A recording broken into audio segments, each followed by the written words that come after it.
then we'll look at, as part of that, we'll review the scope or an outlook of the entire internet. What happens within a second that demands that all businesses take cybersecurity critical. And then we'll move on to explore the cybersecurity landscape within an Africa region and why the need for businesses, why the need for cybersecurity within businesses. We'll look at some of the sector challenges that are confronting us and some of the key strategies that we need to adapt and employ. And more importantly, how does the public and the private sector, how does government and the businesses partner to secure our digital ecosystem? And then look at some outlooks, and then we'll bring it to a conclusion, right? So what is cybersecurity, and why do businesses need cybersecurity?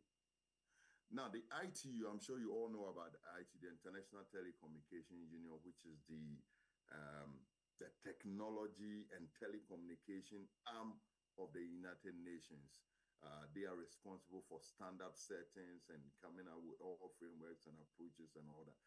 I'm sure most of you have heard about that. Now, they have defined cybersecurity as the collection of tools, policies, security concepts, security safeguards, the guidelines, risk management approaches, actions, trainings, best practices, assurance, and technologies that can be used to protect the cyber environment and organizations and the users' assets.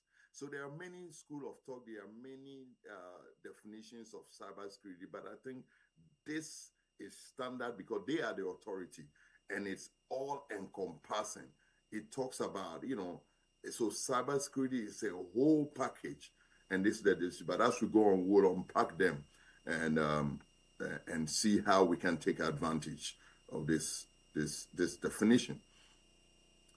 Now, so if you look at the entire scope of cybersecurity, following the definitions that we just saw, it highlights that cybersecurity is not just a terminology. It's not just, a one-size-fits-all process that you just take, plug in and play and go. No, it's a whole comprehensive process, approaches, and all that. So first of all, it highlights that cybersecurity is a collection of tools. So that means if you want to build your cybersecurity ecosystem, first of all, you need to identify the right tools, different tools that are very relevant for your situation, for your environment, and all that. And then also the second point is that it's a development of policies. I'm sure the IT guys among me will agree with me that one of the key safeguards within our IT environment is the development of policies. Human beings needs to be told what to do. If you just leave it to them, so if you come out with IT tools and IT equipment and systems for individuals to use, you need to tell them how they should use it. You need to tell them the pros and cons of it. You need to tell them the do's and then the don'ts, and these are all captured in policies. Just like we have corporate policies that guide the way we operate within our corporate, within the IT environment, within the cybersecurity environment, there are policies that we need to implement, or we need to define for the users of our IT system or our digital environment to use. So it's a development of tools. So it's not just one policies. It's a collection of tools and development of development of policies, not just one policy, but different policies as and when you introduce the digital solution. As and when you introduce the IT solutions, you need to define policies to guide them. There are policies that are already out there that you can adapt, which policies suits your environment depending on what kind of IT system, IT solutions you are implementing into your corporate environment. All right. So if you are introducing an emailing system, it's important to introduce email policies. You are introducing social media, as a tool to work. You need to implement policies. So there are different policies. And then the third one says that you need security concepts. We'll talk about security concepts in detail. And then you also need security safeguards. The safeguards. What are the safeguards to the IT environment? What does it safeguard to the tools, to the hardware, to the software, to the systems, applications? And how do you safeguard your digital environment? How do you safeguard your corporate IT infrastructure? All right. And then we come to the guidelines and best practices. Guidelines and best practices. These guidelines, best practices, means something that has been implemented, tested in different environments, and proven to work perfectly. Then you can adapt it, and then you can deploy within your environment. So it's all there. All you need to do is to identify the right one which fit for your environment, and then you can adapt it and then use. And then we come to the risk management approaches. In every sector of our economy, in every endeavor, there are risks. If you decide to move your car from your house to your final destination, either it's your workplace or it's church or wherever you are going, that journey comes with its inherent risks. And it's important that you put your risk mitigations, processes in place to make sure that So in everything that you do, in every project, in every work, in every there are risks, and you need to find a way, implement approaches to manage this risk. And then lastly, or last but not least, is actions and trainings. You don't just deploy the tools. You don't just buy the firewall, expensive antivirus tools, and all the intrusion detection, intrusion prevention tools, and then put them on the table. It will become more like a white elephant, right? So you don't just develop these nice policies that are approved and looking very nice in your books. You don't just come out with the concepts and the safeguards and everything. You need to take action. If you don't take action, it's more like, you better off have not even have deployed it at all. All right. So you need to take action. Now, when you're taking action, there has to be training. You can't deploy, you can't give the tools to your users and without telling them how to use it. You can buy a very fantastic, nice birthday gift, maybe of a car, a very powerful car, and give it to your wife as a birthday without making sure that your wife has the adequate training to be able to drive. Else, then is nothing more than kind of a white elephant. And then after that, we talk about the technologies, the technology that we need to deploy. As a cybersecurity expert, as a information security expert, you need to recommend to your IT team, work with them to recommend the right technology to deploy. All right. So I'm not sure. Maybe I'm not sure if we should finish the whole slide or we should give an opportunity that you can interrupt. I don't know which is. I think when we finish at the tail end, yes. Okay. All right. Thank you very much. All right. So from the definition to what we just discussed, what actually is cybersecurity. And cybersecurity, colleagues, is just prevention of damage to protection. This was defined by NIST. That's the National Institute of Standards and Technology, which is also an authority in this regard in the US. So they find that cybersecurity is the prevention of damage to, the protection of, and restoration of computers, electronic communication systems, electronic communication services, wire communication, and electronic communication itself. So the systems, the services, and the communication itself, including the information that is being transferred. When we're talking about information, we are talking about data, processed data. So when you are communication on the communication channel, is basically information that you are trying to transfer from one point to the next, and this information is purely data. All right. So how do you even secure this? How do you protect this data that I contain to ensure its availability, integrity, authentication, confidentiality, and non-repudiation? So it means the data that is stored, you have to ensure that the data, the systems are available, the data that has you can prove its integrity and it's authentic. You have to ensure the confidentiality of it and non-repudiation. So let me take you to the concepts. These are very key: availability, integrity, and confidentiality.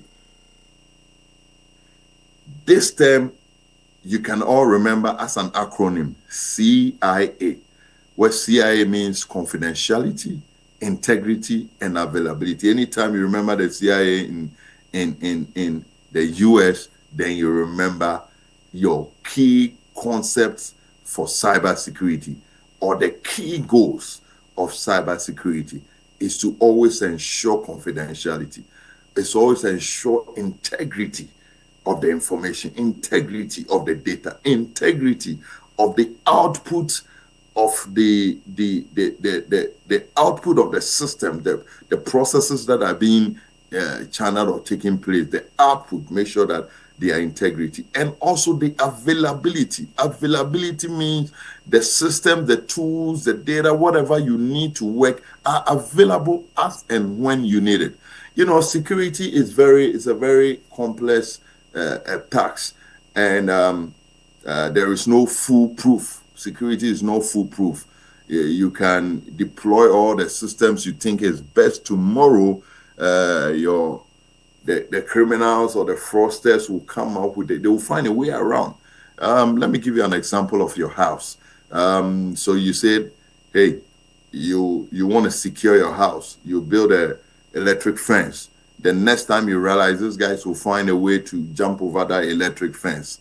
You put a bugger-proof windows. The next time they will find a way to cut it. So security is always emerging and always as and when to tailor to the situations that you have. All right.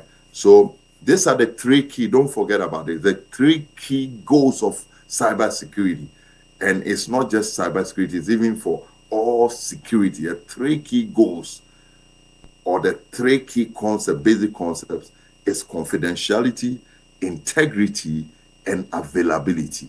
Don't you ever forget about this. All right.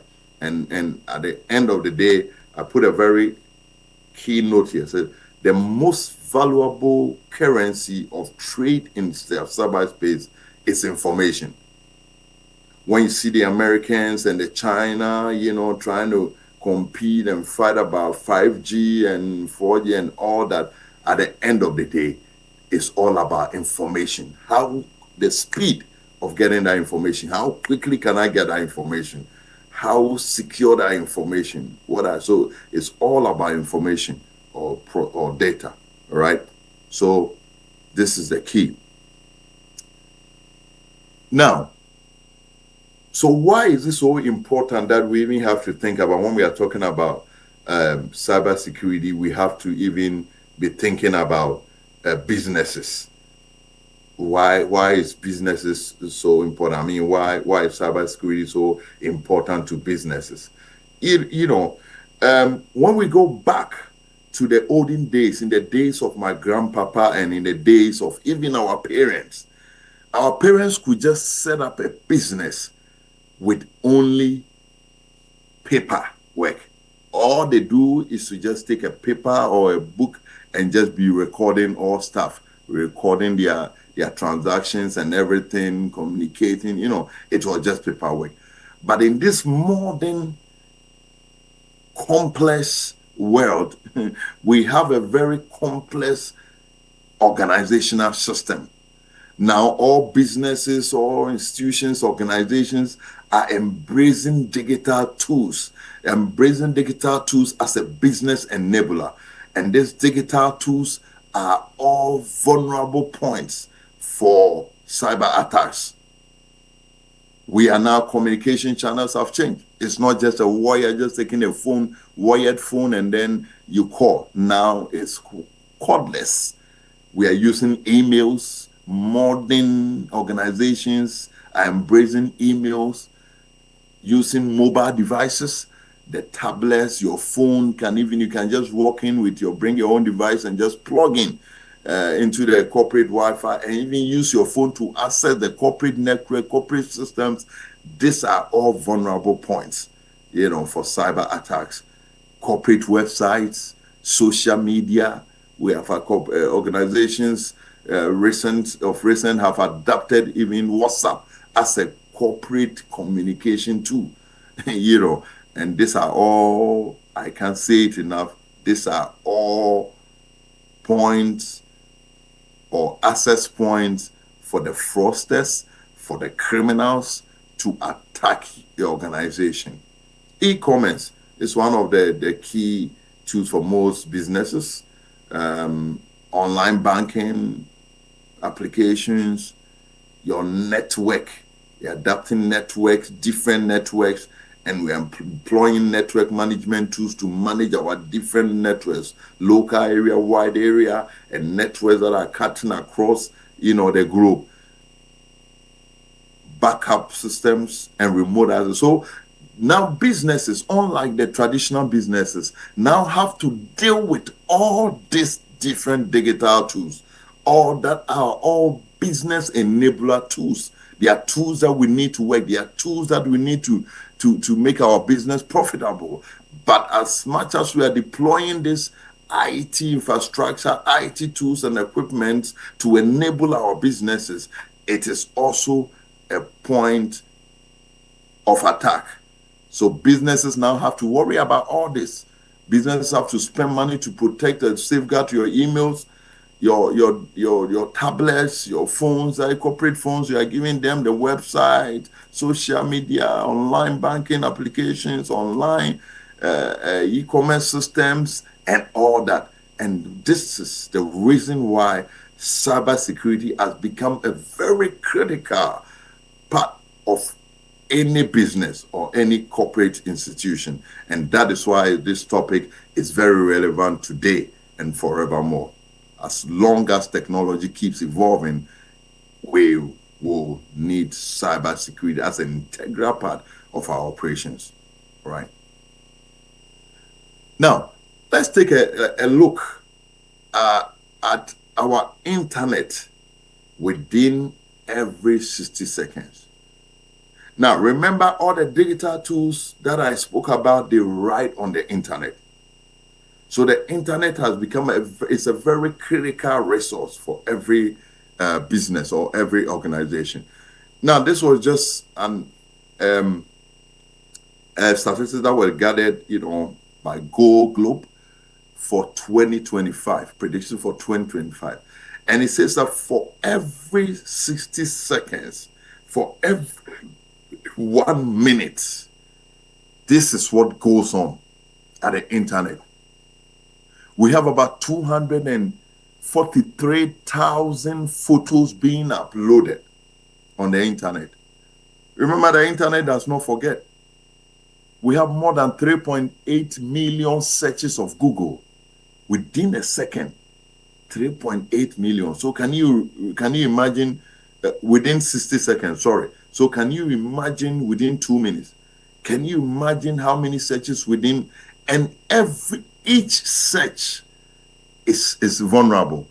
Anytime you connect the internet is free. It's not secure. It's an unsecure environment. So anytime you connect one device to the internet, it becomes an access point for the criminals to attack you as an individual or your organization.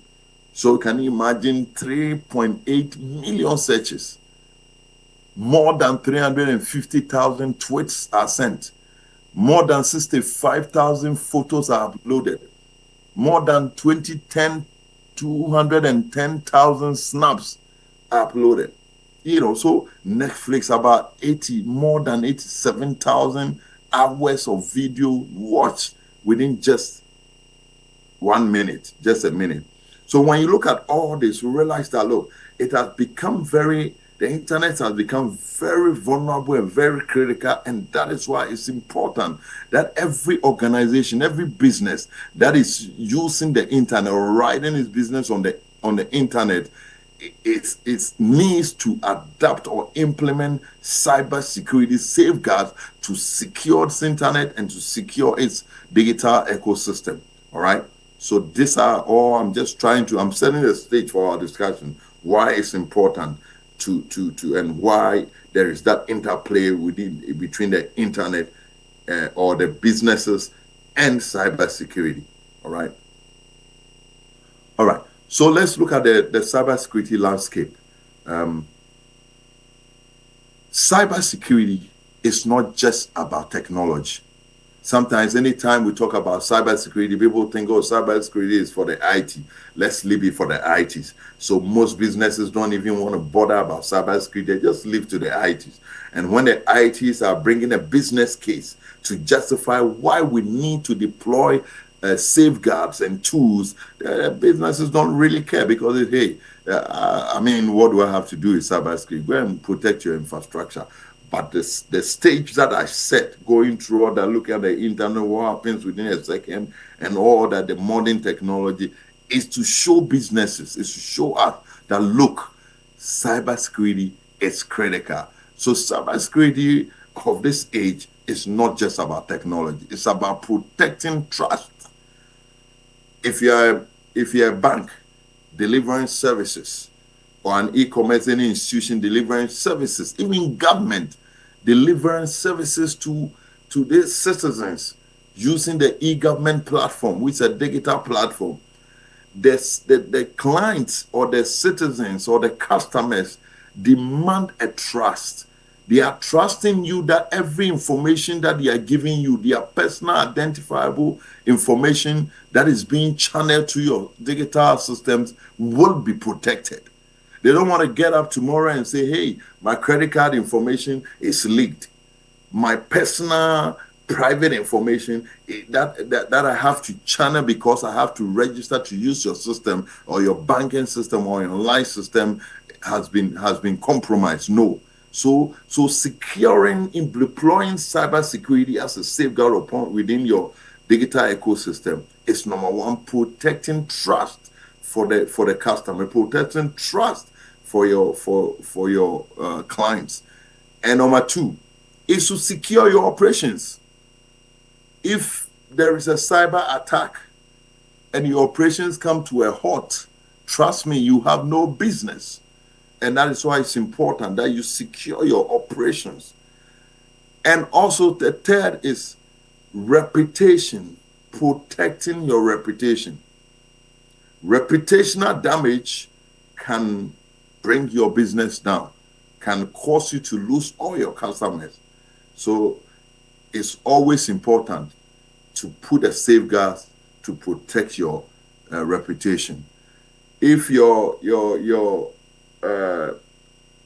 customers' private information is compromised, it's going to be like a bad fate, and almost it's possible that you are going to lose all your customers. So that's why it's important that these three key aspects are key to your operations, and that is why it's important that since they are riding on a digital infrastructure is important that you protect. Number two, now, when we look at the trends, we've seen an increase in cyber attacks within the African businesses. Small, medium enterprises are being attacked as much as the large firms are being attacked. We'll talk about it. Sometimes the small, medium businesses think that, oh, I'm a small business, so I don't even have to invest. I am immune from cyber attack and all that. But that is a wrong motive, a wrong narrative. Both small businesses and large businesses all get attacked at the same time. At the end of the day, it's all about data. It's all about confidential information. All right. We realized that in 2025, there was a prediction that cybercrime is now a global business and is projected to cost the world about 10.5 trillion annually by 2025. And we are in 2025. So that means the number of attacks, the confiscation of attacks is increasing and expanding and affecting all dimensions, all sectors within our economy. So these are some of the reasons why it's important that as an organization, you take the necessary measures to implement the relevant cybersecurity tools or the relevant cybersecurity investment within your organization. Lastly, let me say that cybersecurity is no longer a luxury as it used to be. It's an operational imperative. You cannot do anything without cyber security. So why do businesses need cybersecurity? I think the stage has been set and it's obvious why businesses need cybersecurity. We need to protect our businesses against cyber threats and make the most online opportunities. No business with an online presence is immune to a cyber attack. The financial, the physical environment, and the legal implications. Can you imagine your system being compromised through a cyber attack and confidential information of your customers or your clients being leaked out there? Each of these customer can sue you as a company, and that is why it's important. And that's what brings the legal implications. So the financial cost, there is the physical damage of your digital tools that you need to replace them, and then there is also the legal battle that you have to face if your systems are compromised or are hacked, right? So it's important for every business to invest in cybersecurity. You are investing, businesses, why do we even have to put all my limited, resources are limited. There's so much that you need to do. And security is not cheap. It's very expensive. So most businesses will ask, why do I have to invest? Why do I have to put my limited resources to buy these tools, to buy all this intrusion detection system, intrusion preventions, the firewalls, and all the safeguards? It's too expensive. Why do I have to, invest in such a huge quantities? It's important because almost every digital tool that you deploy has vulnerabilities, whether you are big organization or small, And if the attacks even has to be successful, it's going to cost you more than what you should have invested in putting the security controls within your technological environment. And again, as I mentioned earlier on, reputational damage is something that you want to protect. Customers and employees expect and trust that you keep their information secured. You keep their data secured. All right. So now, this is also just to still on why we need businesses, why businesses need to embrace cybersecurity. Cyber risk, as it's always said, it's a business risk now, because the whole business is running within the cyber digital ecosystem, and it's important. So every cyber risk is a business risk. Data breaches can lead to lawsuits, fines, and customer losses. Downtime from your system being hacked, either by ransomware or denial of service, can bring your operations to a halt and affect your productivity and your revenue. Insider threats, whether negligent or malicious, account for a large portion of security incidents. So the business case for cybersecurity is important. As experts, as fellows who are being trained, we always have to come out with a business case for cyber investment, a business case that will convince the top management, those that have the purse, to invest and commit to securing the digital ecosystem, the digital environment that they have invested to establish to run their businesses. All right. Security investments protect intellectual property, operations, and customer trust. It's cheaper to prevent a breach than to recover from one. Good cybersecurity enhances your business values and public perceptions. All right. So I give you this quote right here. Say, cybersecurity is not just an IT issue. It is a business survivor issue. You want your business to survive, you need to invest in securing that technological environment or space that you have deployed to enable your business, if I should say so. All right. Now, just want to look at some of the sector-specific. Please, if I'm going, my time is about 30 minutes to the time. Please prompt me. I like to talk too much. Some of the sector-specific challenges that we face, if you look at small, medium organizational enterprise or small businesses, they often lack skilled personnel, people with a tight cybersecurity knowledge or skills. And that is why we need people like you. Businesses are looking like experts like you, to come and help them secure their environment. Most of these organizations, they lack basic skills, and if you look at the financial sector, the prime target is for phishing, ATM malware, and identity theft. For startup and digital platforms, rapid growth with weak security frameworks. They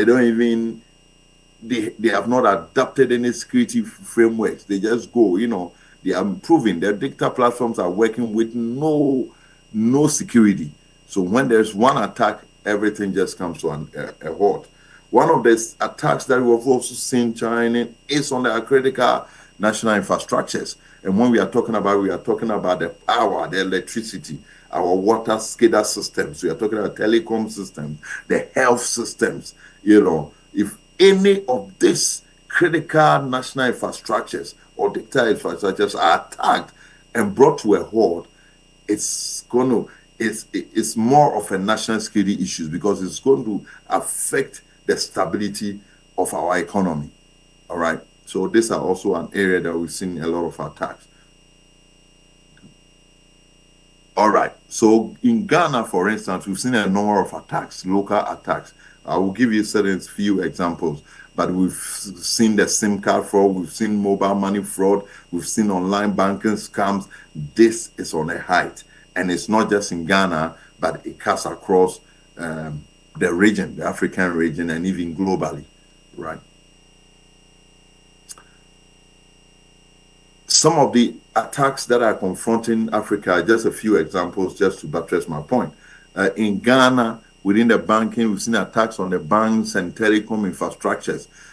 For instance, in 2021, there was over 100 million Ghana cedis stolen from mobile money SIM swap frauds coordinated with insiders. So as an organization, think about the insider threats, attacks from within, employees being compromised is one of the key ways of a successful attack. We have also seen in 2023, there was also a payroll attack, and this was also due by insiders rerouting salary payments into personal accounts using internet access. So once the internet is there, once you are using digital tools, like I said, it's all vulnerable point or access point for the attackers to gain access onto your digital environment. In Kenya, there was an attack in the telecom and small medium. Again, in 2022, there was a denial of service attacks on the ISPs. E-commerce platforms were exposed customer data through unsecure databases. Can you imagine what will happen there? I mean, the cost that is going to come due to reputational damage and legal suits and all that. In 2022, in Nigeria, there was a ransomware attack transactions on the business email system. The email system was compromised and funds were stolen. Emails were spoofed, and then at the end, funds were stolen. In South Africa in 2023, there were insider rerouting salary payments into personal accounts. And similarly, there was an attack on the Justice Department of the public sector, which resulted in a data breach and service disruption. So these are just a few examples, but there are a host examples that you can, if you Google them, you can find a lot of them. So I'm saying that small businesses think again. As I mentioned earlier, small businesses think that why should I invest so much?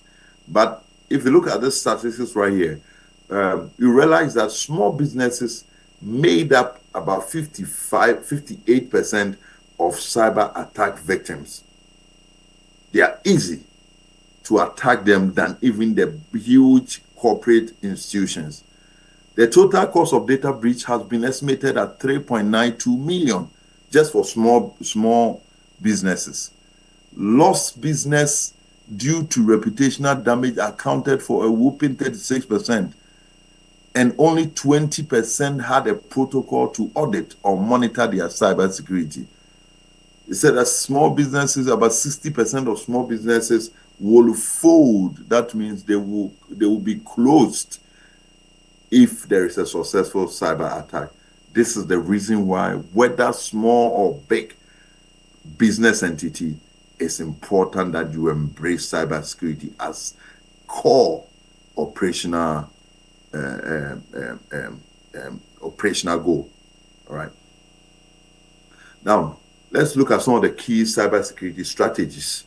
Cybersecurity can always be successful when you have top management buy-in.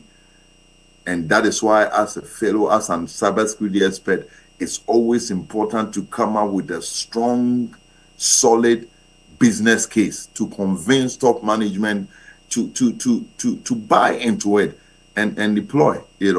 So first of all, you need leadership and culture. The first cybersecurity key strategy is that you need leadership and you need a culture, a cybersecurity culture within your organization. Once the top management accepts cybersecurity, then it becomes a culture, because once the directive comes from top, everybody will have to fall in line, and everybody. So you need that business culture, cybersecurity culture, top management buy-in, and a culture to have a very successful business, for cybersecurity to become a business enabler.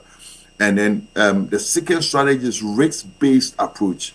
Risk-based, you always need to identify your key business assets and the risks that may confront these key business assets. Once you're able to do that, then you're able to identify, you do your risk ranking, and to be able to identify the vulnerabilities and recommend the safeguards that needs to be implemented. So when we talk about risk-based approach, it's a continual process. It's not just a one-off. So constantly you need to conduct a risk assessment of your digital tools, your digital environment, identify the vulnerabilities, and plan response strategies. to cover it. Imagine there is a successful. How do you recover? First of all, you are protecting it, you are preventing it. But if there has to be, the attack is successful, how do you also recover? We'll talk about that later. Technical controls. This is for the IT guys. I'm sure most of you are IT guys. You need to identify the right technical tools and equipment to deploy. One size does not fit all. So you need to identify your environment, know your environment, identify the vulnerabilities within your environment, and get the right tools, deploy the right tools and safeguards and controls to protect your environment. All right. And last is compliance and regulation. In every sector, there is an authority, there is a regulator. The regulator has requirements, demands, and that we need to comply with, So you need to identify the requirements, the regulatory requirements, and deploy the system to you. So usually the cybersecurity or the information security expert is supposed to help the organization be in compliance with regulatory requirements by deploying the right tools. Now, everything can be automated. You don't have to go and hit the brake and hammer and all that. Everything can be controlled. And one of the regulatory authorities that we need to make sure that we meet their requirement is the Cybersecurity Authority. Most organizations have, most institutions or countries has an authority or a body, a government body responsible for cybersecurity. So you need to know, in Ghana, we have our Cybersecurity Authority and we have the Cybersecurity Act. We need to make sure that we embrace ourselves with the content, the provisions within the Act, so that we don't fall short or we don't go against the dictates. We also have the Data Protection Act, which also demands attention to privacy and compliance. We need to be in compliance because they can shut your business down if you fought against any of the provisions of this act. Public-private partnership is very key.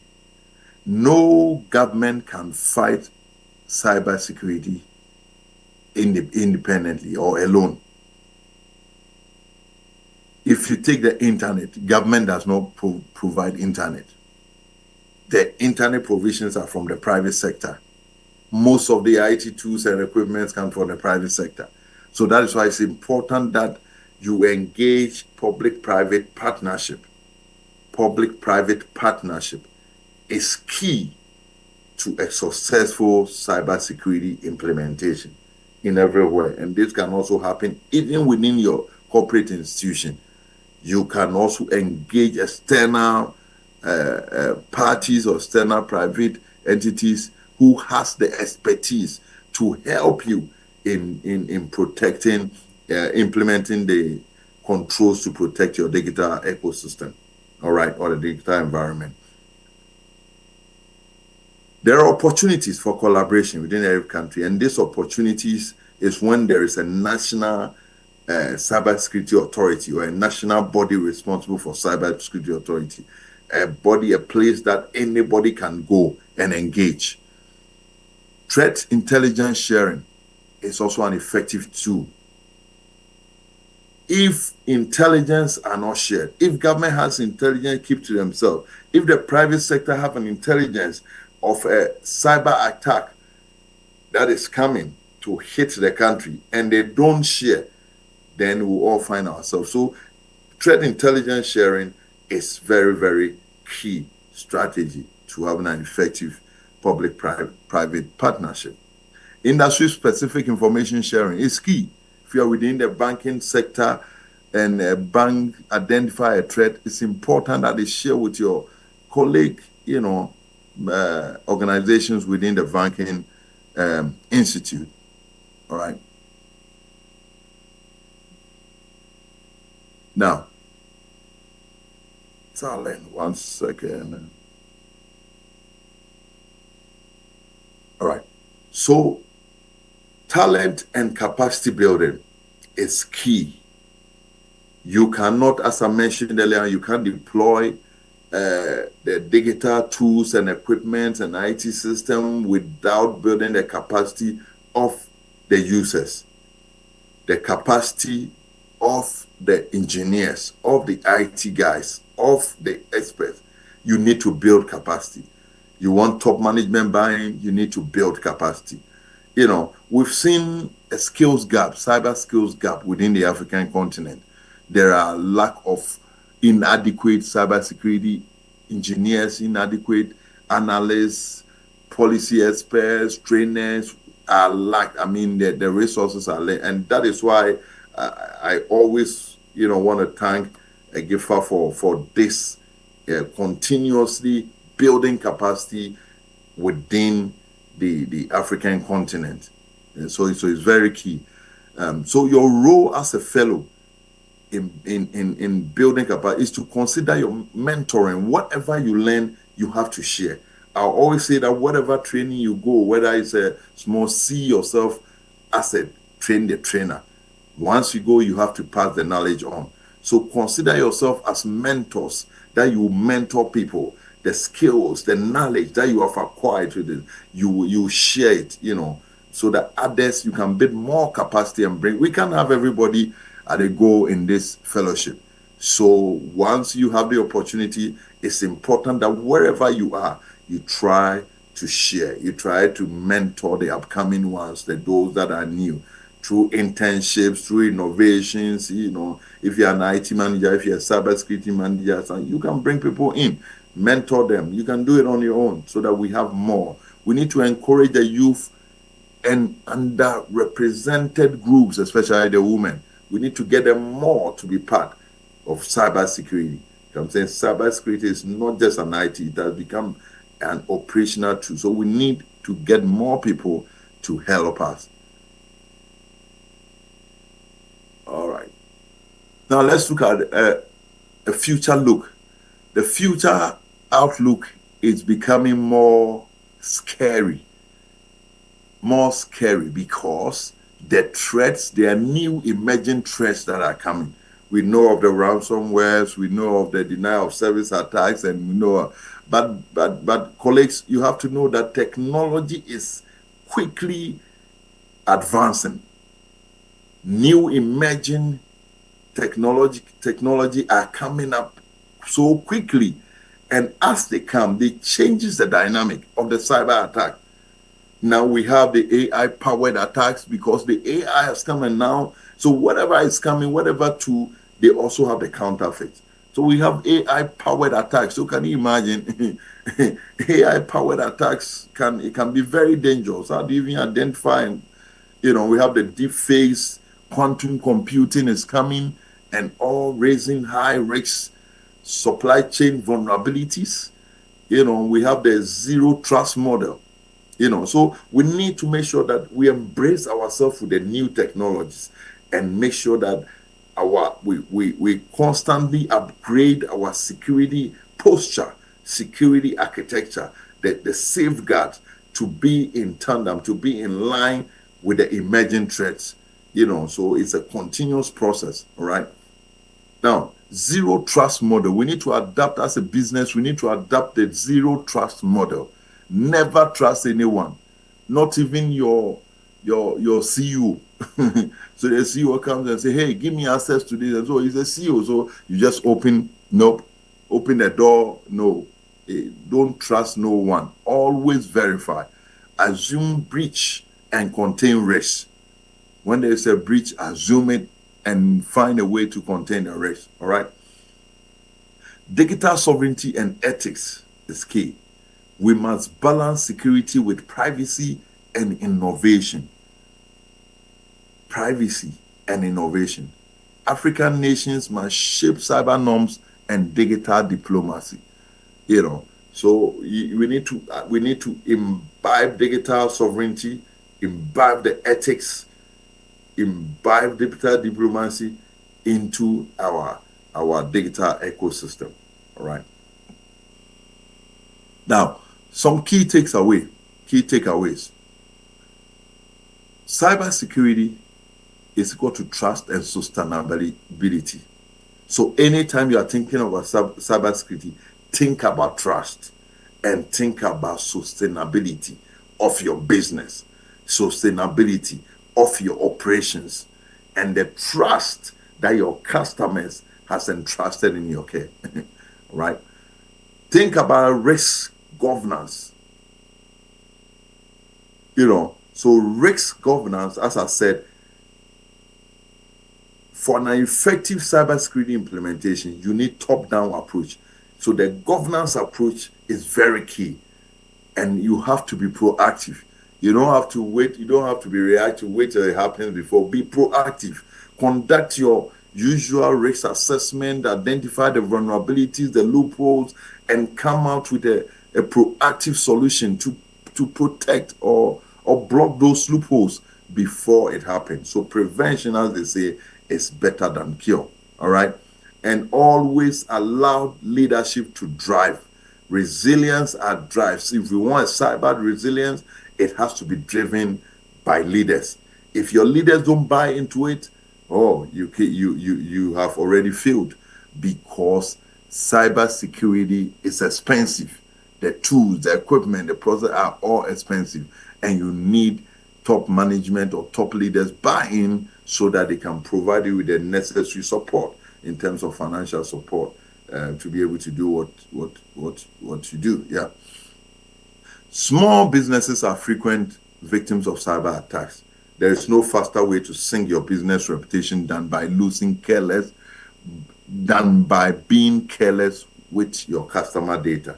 Many businesses haven't taken adequate steps to protect their data. It's important that they take steps. If you are a leader or you're an IT person, push that adequate steps are taken to protect your data. There are many sensible measures you can deploy to protect your business. Cybersecurity clearly matters to customers, which means it matters to your business. All right. Now I have a call. There's a call of action to all fellows that have gathered here. Don't let this training that you have gone through be a waste. This training is to build your capacity to be champions within our cybersecurity ecosystem. Be a champion within your small business environment, a champion within your house, a champion within the sector, within your working place, within your country. Be a champion by championing, selling the need for cybersecurity and helping mentor and bring people to it. I also encourage you to have that shift of mindset from reactive to proactive. As I mentioned earlier on, prevention is better than cure. Always promote cyber hygiene everywhere you go, home, office, school, and church. And together we can all build a cyber-enabled digital environment or digital ecosystem and have a very nice safe drive within the cyber or the digital ecosystem. All right. Let me leave you with this quote. So that security is not a product. It's not a plug and play. You don't just buy the two firewall, you buy, then you come and fix and you think it's done. It's a process. That is why there has to be continuous review, continual risk assessment, continuous review. It's a process. You build it and you build and you build and you build and you build. All right. And it is a process. It's a mindset. It's a collective responsibility. All hands, right from top management to the cleaner, everybody needs to have a cybersecurity mindset, and everybody needs to contribute to the safeguard of our digital ecosystem. Knowledge, as I say, will make you stronger. Knowledge is going to make you control your life. Knowledge is going to give you the wisdom to teach your children, and knowledge is the thing that makes you smile in the face of disaster. And that is why the Bible says that for the lack of knowledge, my people perish. So, colleagues, that is why we are taking you through this, giving you this knowledge. No matter how little it is knowledge. If you embrace it, I'm telling you, it can take you to the top and put a smile in your face. So, in conclusion, I want to say that cybersecurity is everyone's business. Let us rise together and secure the future we are building. I want to thank again the president and his team at Kivstar and the board members, of course, and the entire GHANASIG community. Your commitment to building a secure digital future for Africa is quite inspiring.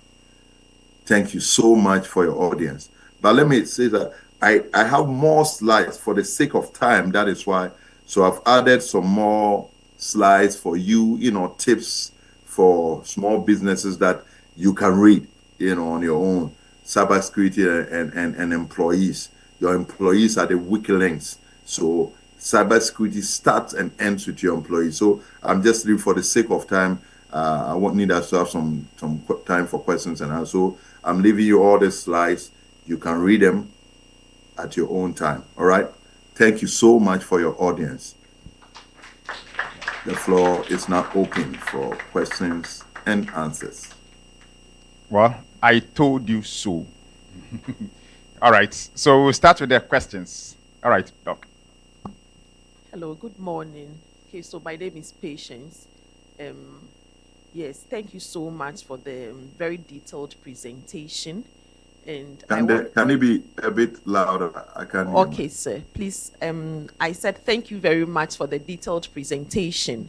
My question is around what's your perspective is on African culture and digital security.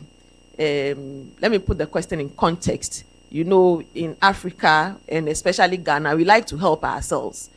So I'm giving a biometric card as an access tool, and a colleague leaves the card, his or her card at home, and the person comes to work, and Patience, can you give me your card?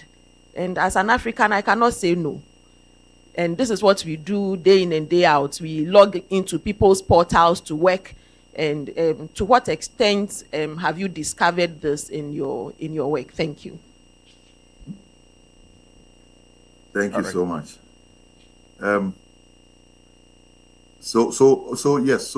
This is a common practices or common events that we encounter all the time, and that is why it's important that wherever you are, whether it's a small business or a large business or government business, you need to have policies in place. So you have given somebody his digital biometric access card or whatever, and you haven't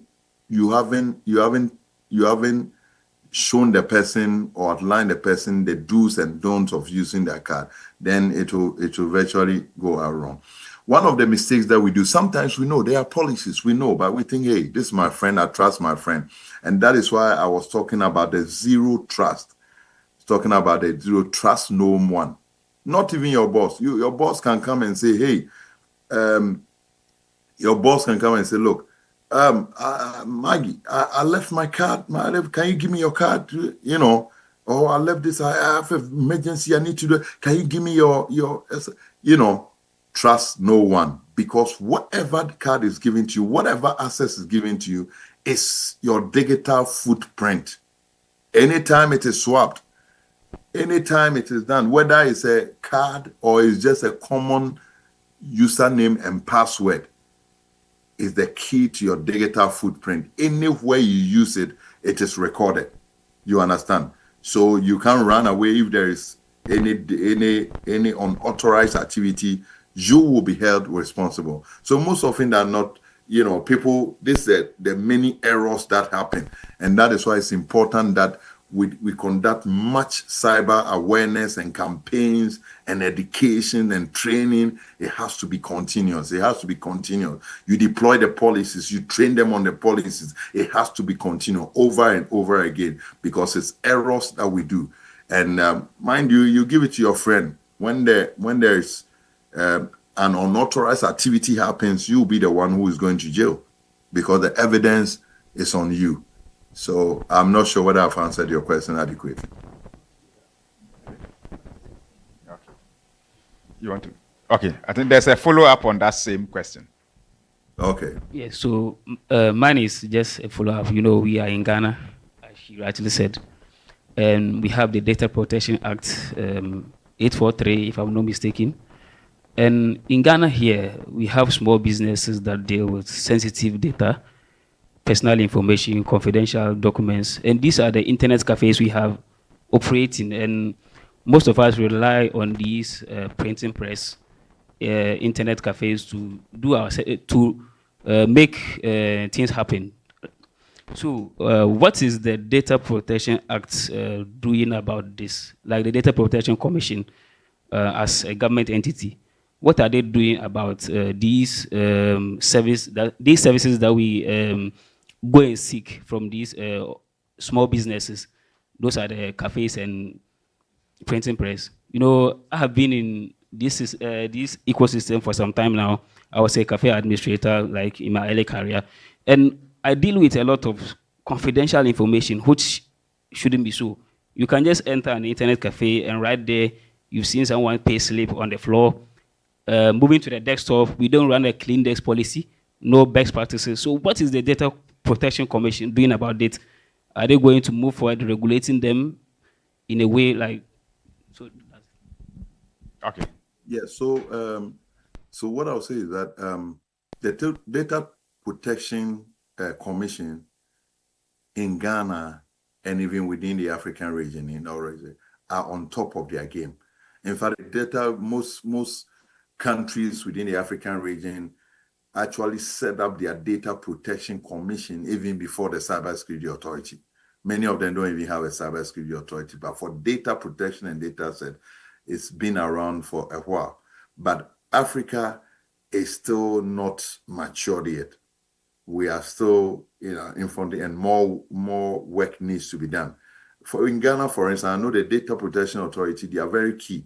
Every organization needs to have a data champion. They have a terminology, I think they call data champion, and he's supposed to and there are requirements. We need to, once you are an institution that you manages customers' information or people's confidential information, or you manage data about people, you are required to register with the commission. And from time to time, I've been in an organization that the Data Protection Commission came to do an audit.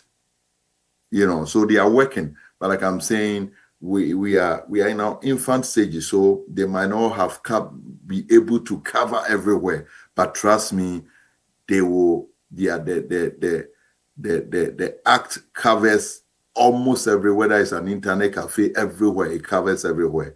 Anybody that handles. So I think that they have to increase their effort, and that's why I'm saying that government alone cannot fight. We need a public-private partnership. That is why we need champions also outside government or outside the commission to also help in monitoring and doing all this, because the commission alone cannot cover everywhere within the country. Look at how many internet cafes and where they are even heading. So we'll get there. I know they will get there, but trust me, if you have found corporate, a lot of internet cafes have been closed. A lot of owners have been arrested and prosecuted. So it's not like nothing is being done. Something is being done. But like I'm saying, they are now coming. They don't have the full capacity in terms of workforce to be able to do. And that is why we need champions like you and me to also contribute to this. If we see, we report to them and they can take action. All right. Thank you. All right. Thank you, Kenneth. And thank you for taking time to give us this detailed presentation. So my question is more or less like a use case, like for startups. For instance, you made mention of the impact of how globally, when you don't invest in these things, the cost about 10.5 million. So for a startup who is starting in Ghana, who is not very keen on putting records together, what should be their basic investment to do? For instance, you say when building the business case for investment, it's very expensive to build these tools. Okay, with statistics in Ghana, you notice that most of the startups, about 40% of them just make profits, and 60%, less than 5 years, they're out of business, they collapse. So what should be, if I'm an advocate or if I'm a fellow and I get a chance to meet a startup and I'm building a proposal for them, what are the basic tools I should kind of communicate as a startup point for them to kind of invest? Because in the long run, they might not even have more funds to even invest in those expensive cybersecurity tools. So what are the basic things I have to capture in my proposal in engaging them? Yeah. So the first and the key and the most powerful tool to deploy with next to nothing cost is cyber hygiene. Cyber hygiene. I'm talking about cyber awareness, cyber culture within the organization.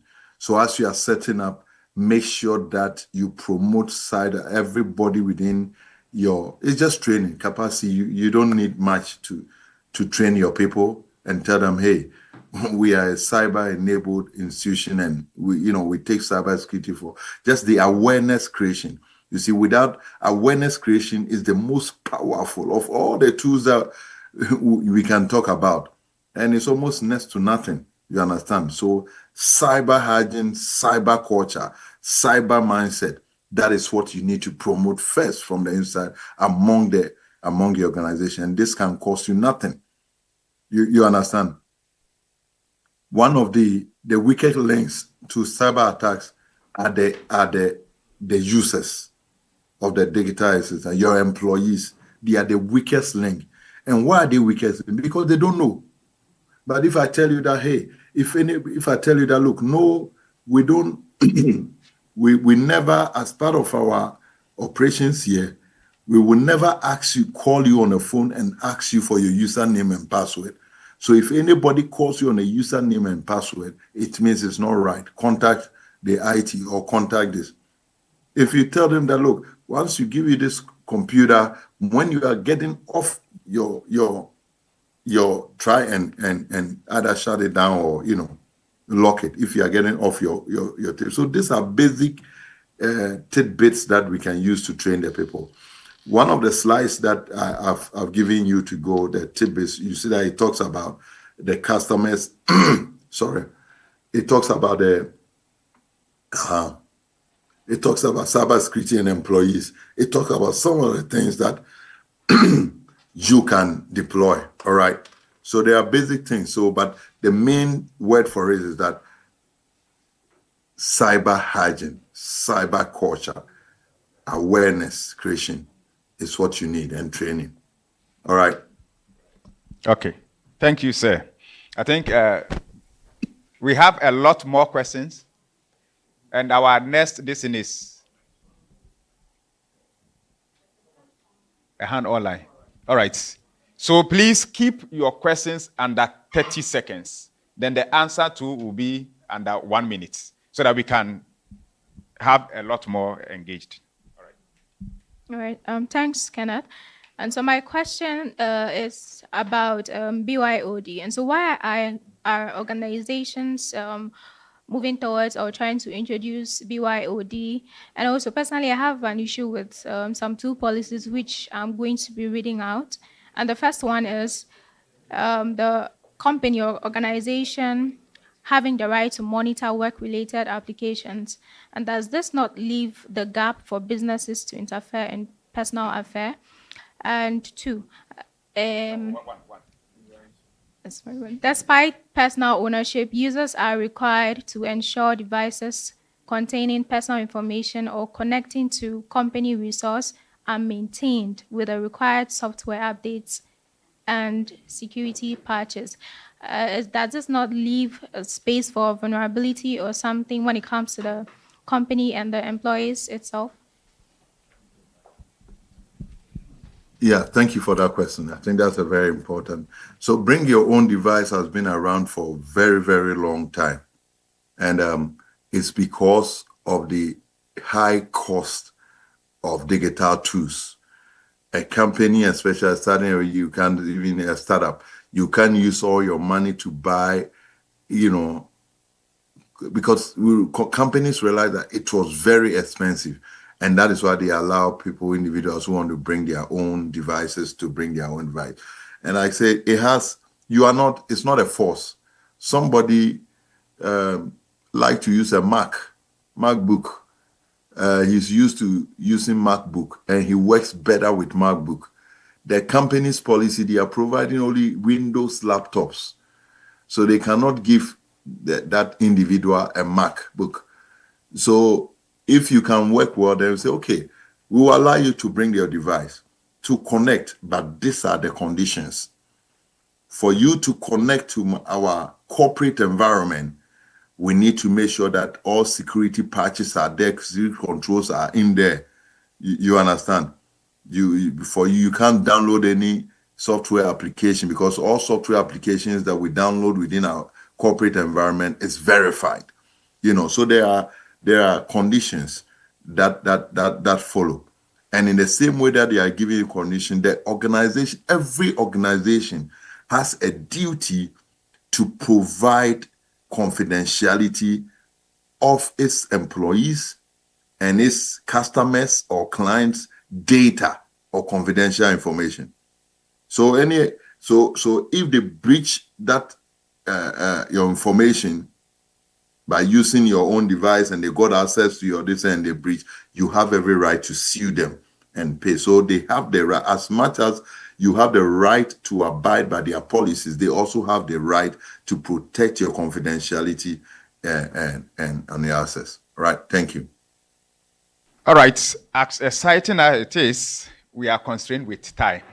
And we are so sorry we can't take real-time questions now, but put them together on the platform. We'll package them and send it to him. He will provide answers. Because already the next speaker is already waiting for us. All right. Thank you very much, sir. We are very grateful for the kickstart this morning. And you can see almost everybody wanted to ask a question.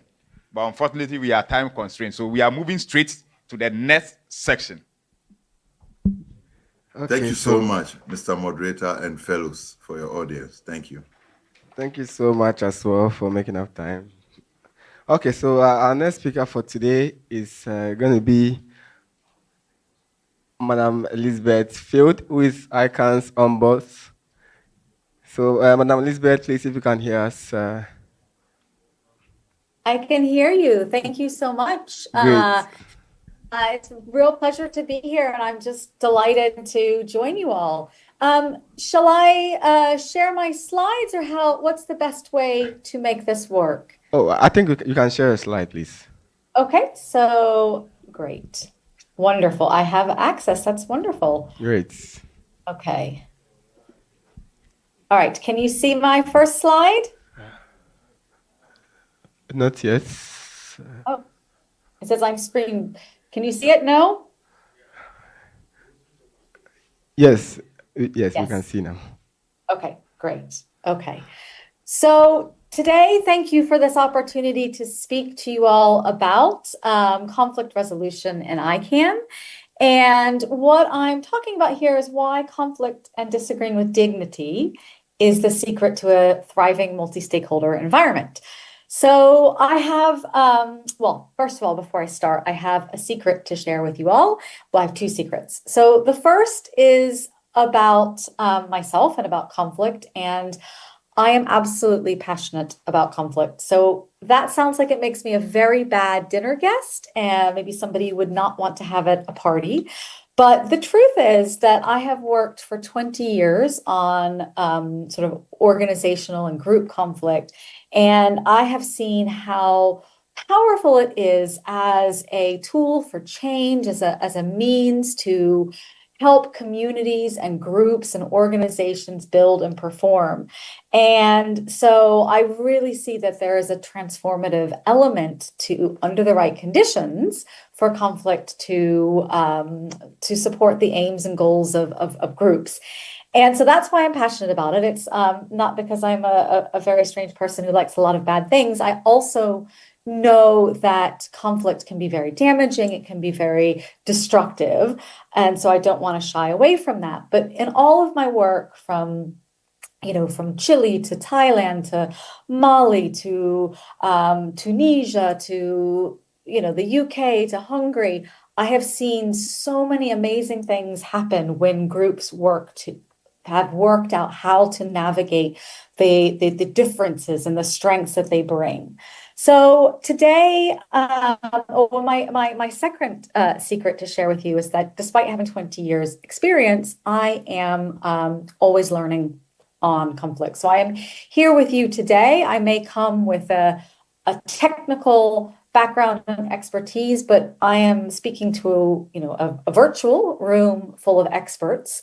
All of you are experts in this topic. These are human skills, human relationships. You are experts in your culture and your own, kind of experiences. So I hope, we all have something to learn and we all have something to share. And I believe this very firmly. So I really hope that today I can give you something that's useful. Hopefully, share with you a little bit about, some straightforward information about what the office does, but I'd also really like to make this useful for you. So I'm inviting you all to, help me make it useful. If you have questions, if you have something you'd like me to spend more time on, less time on, observation, something you'd like to share, I would really appreciate that. I only have about maybe 20 to 30 minutes of presentation planned, so there's plenty of time for all of us to chat, to pause, to ask questions, to answer questions. So I have three topics I'm going to cover with you today. So one is I'm going to introduce the office to you, the purpose of the office, the scope, the principles. Then the second chunk is the heart of this presentation with you. And I'm going to discuss conflict and complaint resolution in ICANN and, how it works. I'll talk a little bit about some principles and a little bit about, again, very straightforward. This is processes.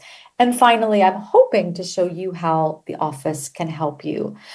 I know there's a lot on the here, but I'm also wondering before I start if anyone has any particular, if anyone has any particular questions or anything they'd like me to address, please feel free to either pop it in the chat or just say it out loud. I can't see the chat, just to let you know.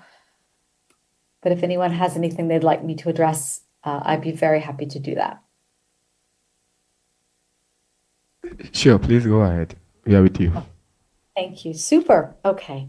So we'll start with the first section, which is introducing the ICANN Ombuds Office and what the purpose of the office is, the scope of the office, and the standards and principles.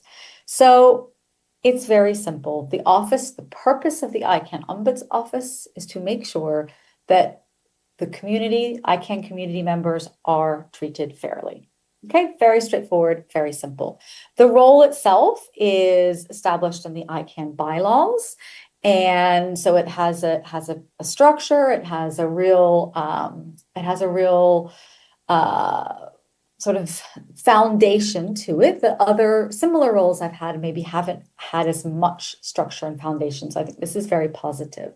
So maybe a little bit about myself. So I am the ICANN Ombuds. I am Elizabeth Field. I've told you my secrets about conflict. You know that I have a background of sort of 2 decades working in dispute resolution, ombuds work, conflict resolution. I've worked always in international nonprofit organizations. I've worked with the United Nations. I've worked with the UK Foreign and Development Office, so working, with a global population there, and working before that at a human rights organization, and always working on, volunteers, which is a really important aspect. The conflict is quite different in a volunteer environment to just a workplace environment, and I've worked with groups in every region in the world and many, many countries. So I recognize that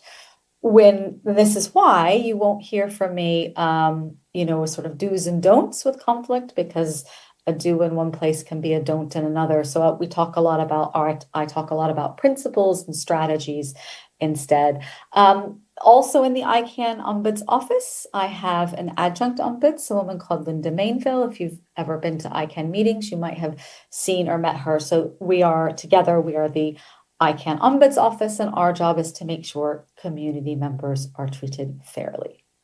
So what we do, we make sure that community members are treated fairly through a range of services that we offer to community members.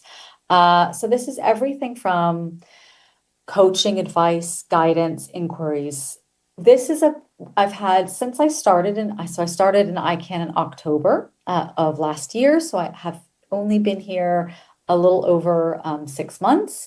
And the majority of the 38 cases that I have handled have been this coaching, advice, guidance, inquiries off the record. And I'm really happy with this because I really want to encourage community members to make that contact with me in the office early on when something is, I need some information, or how can I handle this, or, I'd like to handle this, but maybe you can give me some advice on how I might speak to this person or help this person who has come to me with a problem.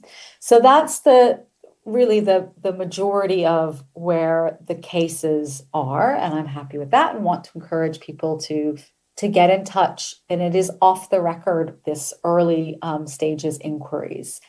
I also offer conflict and dispute resolution. So this is everything from mediation to group work. And in other roles, I brought in a technique called restorative justice. And I don't know if people here are familiar with that, but it is, so I have a range of different methods that I bring. So it's not just mediation, but it's a very flexible, depending on what's appropriate to the situation, the group, where they are. I also like to bring in advice from a particular region, if I'm working in a particular region, or using people who work in a particular language to ensure that people have the method that is really best for them. The office also investigates complaints of unfairness or harassment. And I'll get to it a little bit later. I'll talk about the processes, but yeah, I'll investigate complaints of unfairness, unfair treatment, and harassment, which is a separate piece.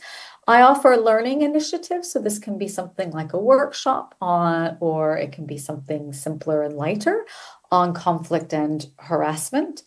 And the thing I'm most interested in, I think is the most important of all of this, is contributing to community health with taking all of this information about what individuals are telling me and putting it together and saying, what does this say about the whole ecosystem? Finally, I'm just going to cover the standards, and then I'll see if, because this is a lot of information, I'm sure there will be questions. So that's what the office does. This is how the office works. I won't go through all of these, but I want to call attention to a couple of standards and principles that are quite important. One is confidentiality. So contacts to the office you are confidential. Your identity is protected, which means that the fact that you've spoken to me is confidential. The fact that what you've said is also confidential. Obviously, if there's themes I can extract where people are not going to be identified, that is something I work with. But, I take that very, very seriously, because it really is important for people to feel that they can raise things without worrying about, consequences down the line. So confidentiality is one thing I'd like to talk about. Independence is another. So the office is independent. And what that means is that the office is not aligned with any part of the organization. It is aligned with the whole. So I report to the board, which means that the board oversee me in the office, but it doesn't mean that I tell them what's happening in specific cases or I report on particular cases. It also doesn't mean that I am aligned with the agenda of the board. I am aligned with the entire ecosystem. So that's independence. And I think the other thing I'd like to mention is impartiality, which really I prefer the concept of omni-partiality, meaning I am on the side of everyone. So if I'm mediating between 2 or 3 or 4 people, I am there. My aim is to support everyone equally in that process. So that's there's a lot of information there about the introducing you to the office. So, and I'm sure some of it might be confusing, and I'm really happy to take some questions if there are any points that need clarifying. Okay, I think we don't have any question at the moment. Right. Okay, thank you. Or do we have any question? Okay, I think we have one here. Okay, great. Wonderful. Okay. Sadiq. Okay, my question is about the harassment aspect and the confidentiality. So let me put it in an example. Let me give an example. Let's say there is somebody that, maybe a lady that I'm friends with, but we've not, the rest of the group really don't know the type of friendship we have. Then anytime I see her, I give her compliment. But because it is something that is confidential between us, she just smile. But then somebody who doesn't really know about the other aspects of the confidentiality see it as me harassing her, then report. Won't that person who is also reporting in a way harassing us? So your question is well, there's a couple of aspects. Would you like me to discuss how I would handle something like this, or are you curious about how confidentiality would apply to this, or the third element, which is, how you have felt that perhaps it's unfair that somebody is kind of observing or paying a close attention to your relationship, or Okay, so I would like to know whether, in terms of the confidentiality, whether at a point, will I be forced to disclose the details of the friendship so that to avoid the further harassment in terms of being reported as being harassing somebody when I'm not doing that. And the other aspect is that how do I tell the person to stop without having to go into details? And at what point should somebody also know that, let's say, maybe if something is going on between these two people and maybe he's even complimenting her and she's not saying anything in a way, so when do you need to get involved? Thank you. Okay, thank you for that. I appreciate that. It's a very layered and complex question, so I'll take a couple of those. So first, I understand the question around confidentiality. So from the Ombuds office, confidentiality applies to people who are in touch with the office. Obviously, for your question, you're talking, I guess, about the privacy that is, to do with your relationship with another person. So a couple of things that I would say is, that paying somebody compliments, if the person is not welcoming of them, or is not, you don't have if the person is uncomfortable by them, or not, doesn't appreciate them, or feels perhaps, that's one element. And it is up to this person to sort of raise and say, I'm uncomfortable. So this person you have a friendship with that has a particular, but if she is comfortable with that, if other people are observing that and are feeling uncomfortable, my first thing would be to encourage a conversation with you, about what they have noticed, and where you don't necessarily need to disclose, but to say, this woman and I have a,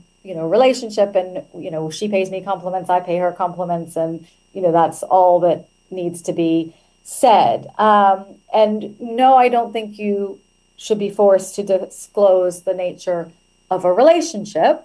And I think, it doesn't become a complaint that can be dealt with until there is a person who is saying, hang on, there's something harmful in this. I feel uncomfortable. I feel like maybe this is, crossing a line between work and my private life. So, in some this is again what I mean about there's not a kind of rule, a do and a don't necessarily. And if you don't know somebody, it's best to avoid compliments. If you have that relationship and have that trust, and that there's something that you have built up, that's a different thing. In a work context, it can be a very gray area with compliments, especially about people's appearances or things like that. So it's a gray area. I think, yeah. So does that answer? I feel like there may be some further questions or something unanswered, but yeah, see if that's helped at all. Okay, I think he has a follow-up. So I was asking maybe the people who are observing too, at what point should they get involved? Because I'm paying the person a compliment, she's not uncomfortable, but should should it be that maybe can I just say please mind your business, or is that not also or that's too that's not diplomatic enough? So thank you. So I think there is a question, people who are bystanders and who are observing something, and it depends on is the language inappropriate? Does it have obviously it's hard to say that's a good or a bad thing without knowing really specific details. But if language is maybe inappropriate, or if people are around hearing things in subjects. So, I have handled cases where a bystander has brought, now it's not to do with necessarily just a compliment, but it's maybe an example would be, it's a much younger woman and a very senior man, and the compliments are perhaps with some inappropriate tone and language in it, and she didn't feel comfortable speaking up, but people around were able to say, hang on, I'm not sure that this is appropriate. And,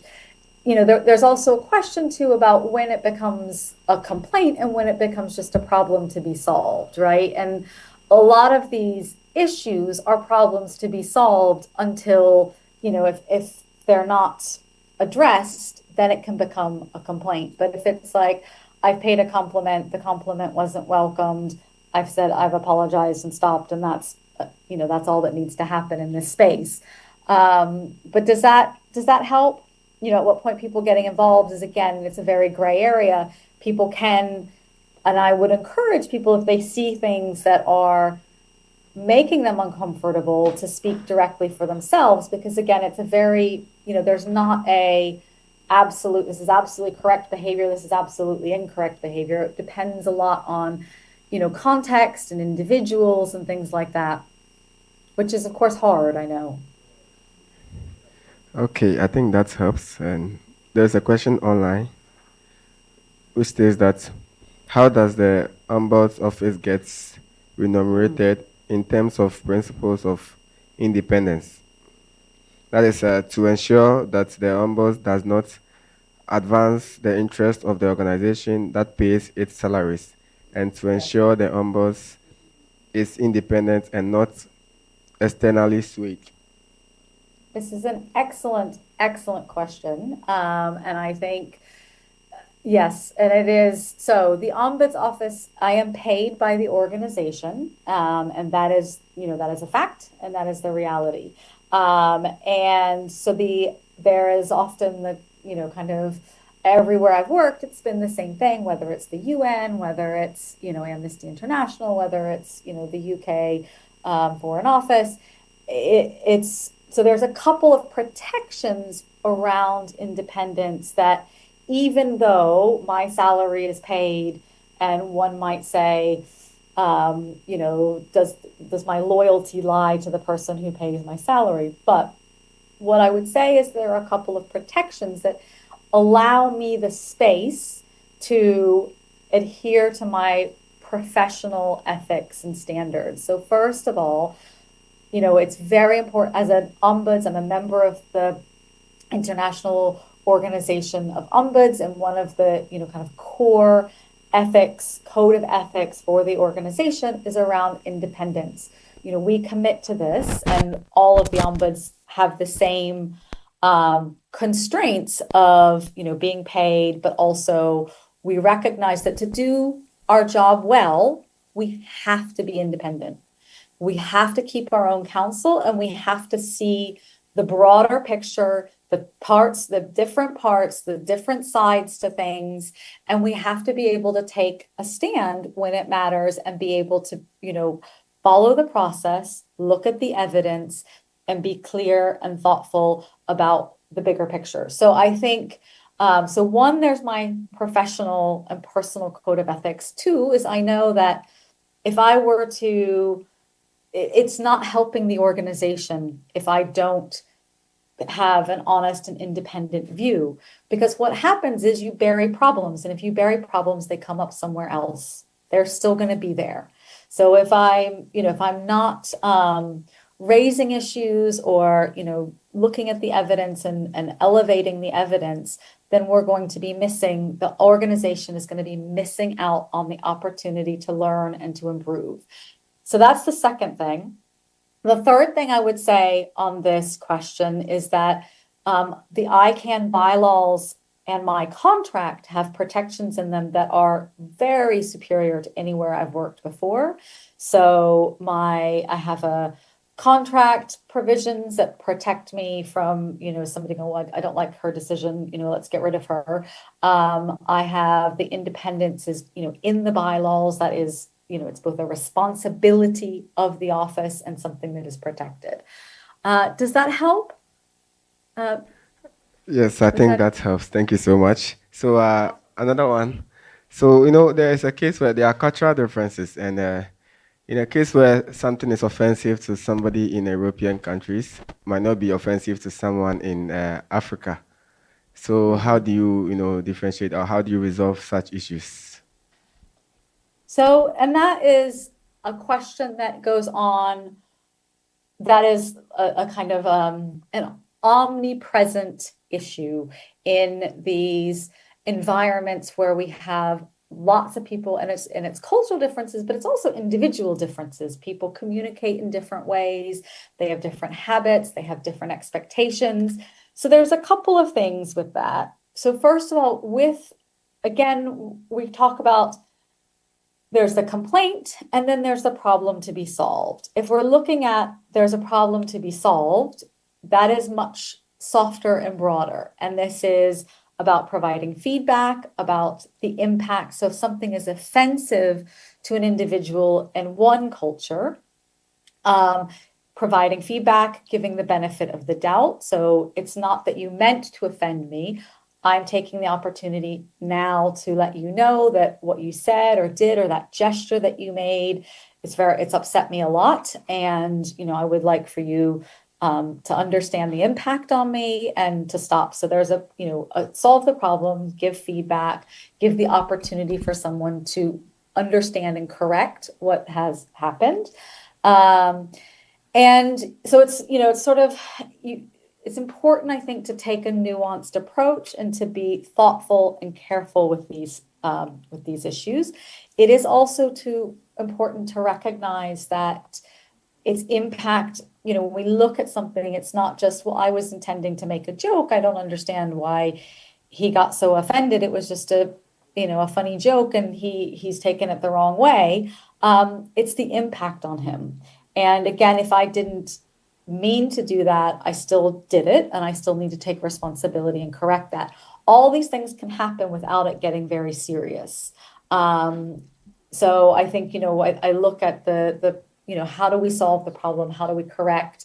How do we help explain what we need? And again, differences vary from culture to culture. They vary from individuals. They vary with experience. There's a whole range of things that may drive that space of gray area. And what I would say is, in all the years of doing this work, it is very, very, very rare for, there's these extreme cases of sort of bullying or harassment. It's very rare that these things, not very rare, but it's rare enough that these come up. It's much more the sort of gray area scenarios where it's harder to navigate. Does that help your question? Yes, we have another question here. Thank you so much. All right, so thank you very much. So in ensuring that all community members are treated fairly, I'm a community member and I have a complaint, but I want to remain anonymous. Is that okay? I submit a complaint and I want to remain anonymous. It depends. It depends a lot. So somebody can bring something. So again, obviously it's hard to answer without knowing specifics. But what I would say is, if anonymity is important to somebody, I would try to make that, to honor that and make that request. So sometimes it's entirely possible. So for example, somebody might bring something and say, I've observed, here you go, here's a recording to a meeting I attended. Here is the, what happened in that meeting that I think was unfair. I don't want to be known as the person who raised this, but I'd like for you to look at that. That's quite straightforward and easy. You don't need to have your name attached to that. It can be anonymous. I would look at it, and give, but if it's a complaint, obviously when you have a closed group, there would be, I would work through with somebody who brings that and says, I need anonymity. And we work through, what are the risks if you're found out, we would go through all of that. So if people request it, I would try to honor it. Some complaints cannot be progressed anonymously. And that would be, for example, if somebody's brought to me something and said, well, this person is bullying me and I want you to investigate them, I can't, I'm very, very constrained. Again, unless something has happened, in a public domain or forum, or where I can look at evidence that's not going to lead back to somebody, that's one thing. But it is, because it's quite important. If we look at this point around fair treatment too, it's very important, to ensure that both those raising an issue and both those who are, at the other end of that complaint are treated fairly. And so, if a complaint can be progressed, if it's against an individual, it's quite hard to do that keeping someone anonymous. But it's not to say it's impossible. And what I would always invite is for people to contact me, have the off-the-record conversation about what the options are. There's no notes kept. There's no record kept.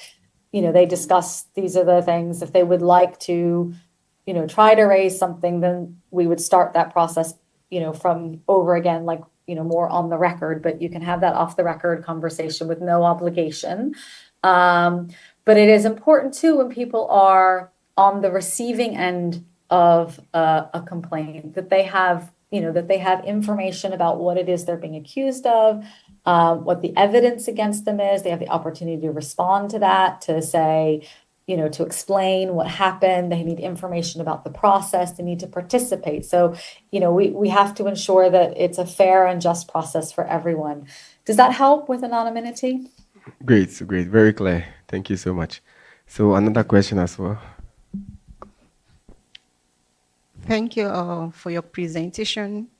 My question is in two folds. One is a follow-up to the question you earlier addressed, talking about considering backgrounds, reporting harassment. What is meant to be an harassment to someone in a region differently from another region? I would want your opinion in terms of how do we manage it, most especially during training. Like for us here, we are fellows in training, and we have the same content worldwide. So during training, we were told, oh, these and these and these and that constitute harassment, whereas culturally, it's not. So how do we manage that during training? Take, for instance, as an African girl, it's off for me to just make my hair and I get to the office and nobody says anything. I mean, it's completely off. And if you say, okay, that will be constituting an harassment if a guy compliments me for just making my hair, whether or not we have anything in common. So during training, how do we manage? How do we balance that? That, oh, meeting a guy for the first time and hugging him would not be constituted an harassment in Africa if it will be seen as an harassment anywhere in the world. That's one question. Then my second question will be, now, as a victim of harassment, I'm to report to the ombudsman. So what if the harasser happened to be from the office of the ombudsman or the ombudsman himself? So who do I make a report to? Okay. Okay, so there's two parts to your question. So one is so you were asking about the training and, you know, if the examples given in the training, which are given as in, you know, in your region, the Africa region, they would not be considered harassment or considered harassment. And it was, you know, so there's this question of these examples, and then there's this question of, well, what happens if it's the ombuds doing the harassing? So I'll start with the question around examples and training. And first thing I would say is if there are examples that you have encountered in the training is to talk about them, you know, kind of bring them up specifically. You can give feedback and say, here is what doesn't work. This is why it doesn't work. This is an example, and we can look at that together. What I would say is that also is, you know, we come into this kind of intercultural, and I use the word inter, not multi, because I'm talking about we blend as we come together. So in an intercultural environment, there is a lot of adaptation that happens, and it's important, I think, to recognize that the group agree collectively on a set of norms that are, you know, this is what we're comfortable with, this is what we're less comfortable with. As I said before, context is everything. And context helps to determine if something is, you know, not on, if something is, you know, acceptable or not. And so the group set the norms, and all of us, you know, kind of have to adapt our personal and our cultural somewhat to those norms, right? And so some things we have to, you know, do, some things we have to stop doing. And it's just, it's about sort of navigating these differences collectively as a group together. So that's one thing I would say about, and so, you know, give feedback if you've got examples, share them so that we can make sense of the things. And it may be that there are examples, and often I find examples are very hard because the example is nothing without the context, right? So to say, you know, you look very pretty today, in one situation, absolutely fine. In another context, absolutely not fine. So what might make that not fine is, you know, the person has said, please don't comment on my appearance. You know, there might be power differentials. This might be a series of comments. This might be the way there's a whole range of things that could make that fine, a whole range of things that could make that not fine. So, you know, examples and context, it's hard without the context to sort of weigh in on the examples. So it is, yeah, so it's about adaptation, recognizing that as a collective norms are set, and, you know, every environment that I've worked in has had, you know, all sorts of things that have, you know, worked in one area, not worked in another, you know, regional differences, what works. And I, you know, have worked with groups, intercultural groups, where you have one style of communication in Thailand with another style of communication in Argentina. And for the person in Thailand, the person in Argentina is a bully because that's how they speak. And for the person in, you know, you have a whole range of things that need to be adapted to. And again, that's why I think feedback is so important, because we're not always going to get it right. We're going to miss things. It's not about, you know, trying to catch people out making mistakes and you know, it's really about trying to work together in a way that we're all safe and comfortable. Okay. The second part of your question was about somebody is a victim of harassment, and it's the ombuds, that would be me or my adjunct, who has done the harassment. And there are options. I think if you have a complaint that you'd like to make, I report into the board. So the board would be the first to say, look, you know, she stopped me in the hall, and, you know, she was using very inappropriate language with me and making, you know, this, that, and the other. So that could be the first step. I mean, obviously, I would not investigate myself. I believe very, very firmly in the importance of good process and ensuring that, you know, that there is the appearance of, not just the appearance, but the actuality. So it needs to be done. You know, if there was a complaint that needed to be handled, that would need to be done independently of the office. It would need to be looked at. And, you know, I am subject to the same standards that everyone else is subject to. Does that help your question, or do you have follow-up questions? So, thank you so much for the insights. I think we have one last question here. Okay, so Elizabeth, thanks for your presentation. I heard, or let's say I keep hearing adaptation. So my question is, what are we supposed to adapt to? Is it the policy, or adapt to cultural orientation that we don't see a problem with, we are comfortable with? What are we supposed to adapt to? Yeah. That's an excellent question. And I'm very glad that you asked it, because I want to have the opportunity to be clear that it's not that adaptation. So there is the first step to that adaptation point, which is a collective set the norms, right? So it's not just about, well, you know, in North America, where I come from, this is how we give feedback. And if you don't give feedback like this is the wrong way of going about it. It is also about saying, well, how do we want to do this as a group?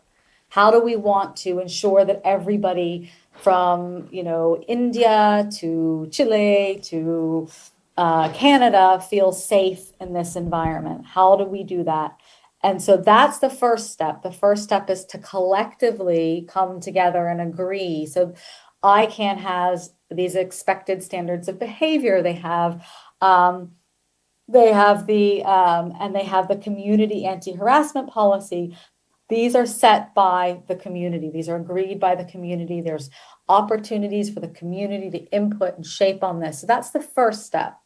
The second is the adaptation that we all make when we come into an environment like this is, you know, we have to try and leave elements behind and pick up elements that are expected. Yes, that sometimes means that things that, you know, I would expect to be able to say in one context, I might have to, you know, monitor in this context. Or, you know, in the example I gave, which is from a case I had years ago, where it was a man from Argentina working with a, you know, group, and, you know, the person from Thailand had, you know, in Argentina, it's perfectly, and in his culture, in his context, it's perfectly okay to raise your voice, to speak loudly, to be very, to gesture a lot, to when you're making a point, to say, I don't agree with that.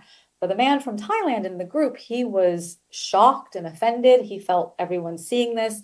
So it's not about sort of saying, he's blamed, he's a bad guy, he's a bully, we're going to go in. It's about helping him and everyone adapt. So there's a little bit, everyone's got to do a little bit of work together. Does that help? Because I think it's a really good question, and I don't think there's an easy answer to it. Okay, thank you so much. I think that helps.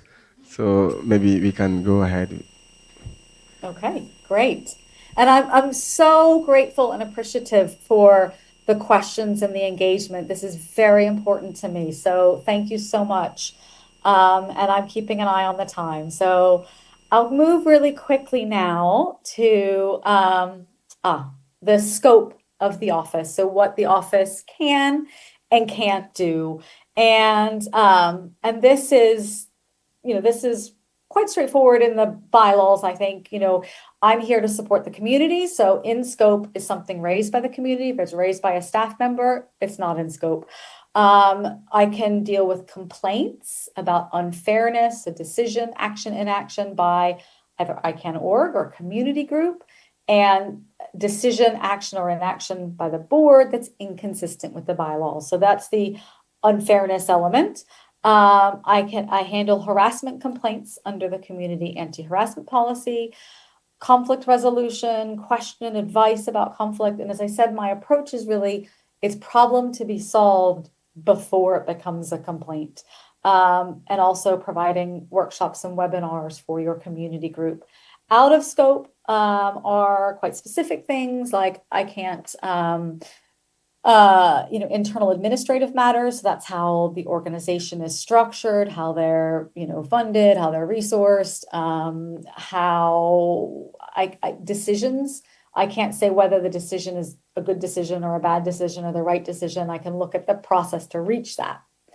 So that's scope of the office. And now I'll move really quickly. I'll talk a little bit about conflict resolution and ICANN.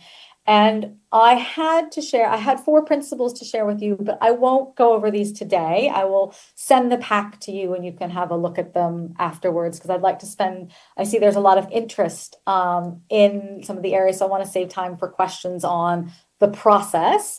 So I have 3 levels I'm going to talk about, and I'm going to talk about the Ombuds process, and I'll talk about fairness, because I think that would be interesting as well.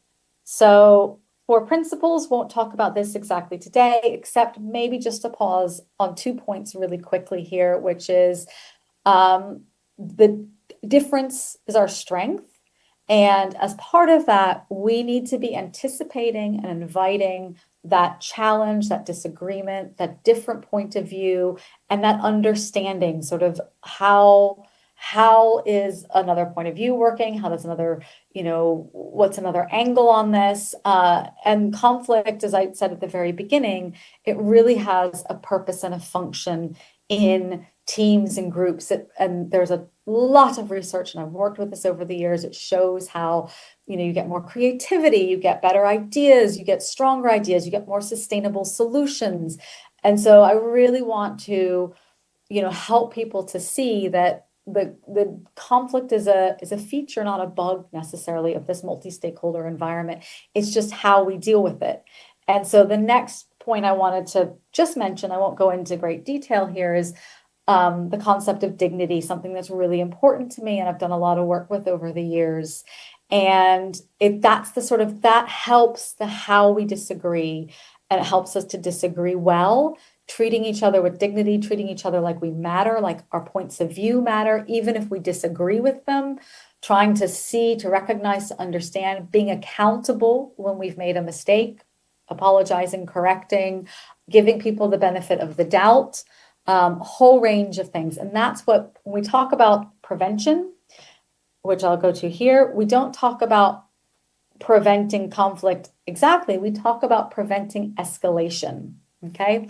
So here, there's sort of the 3 levels are really about the biggest level is prevention. And I heard the gentleman who was speaking when I joined the call was talking about awareness and, the importance of awareness in cybersecurity. And it's a bit the same thing with conflict. The prevention element, that's where the most of our time and effort is really on the awareness, the education, the skills, the leadership, the how we work as a team, how do we understand our roles, what's our relationships like, are we communicating? So the first is really around prevention, and we have the ICANN expected standards of behavior, which cover things like respect and listening and consensus and transparency and acting in good faith and treating people equally.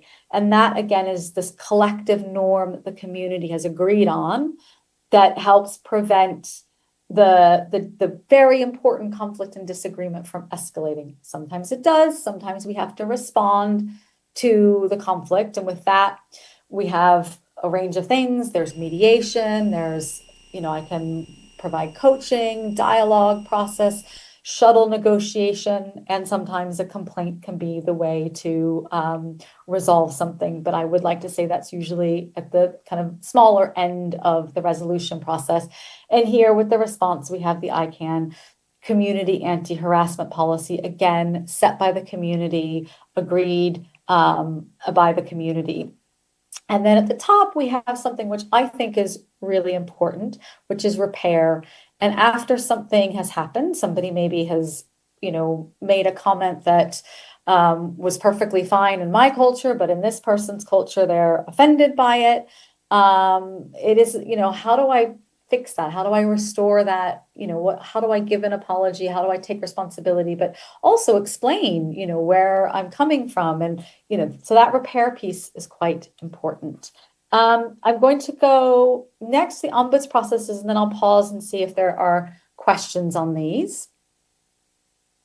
And so the ombuds office has kind of 4 lanes of process.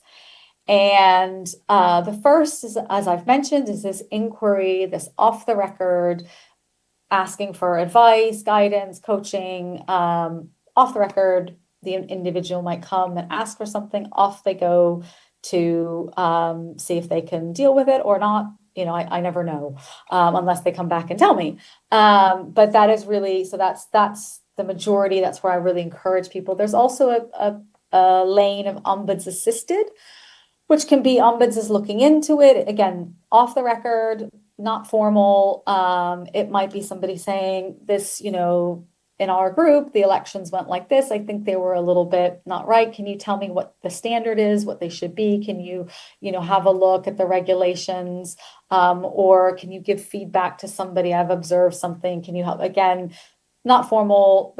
There's no outcome to this unless the, individual leads the outcome themselves. There's conflict and dispute resolution. So this is where the ombud, and again, in both of those, roles, it's very informal. Conflict and dispute resolution, this is where the ombuds facilitates. And again, the ombuds at this role in this process. So if I'm mediating, my job is not to determine who is right and wrong. It is not to gather evidence. It is not to have an opinion, but it is to provide a space for people to communicate and problem solve together.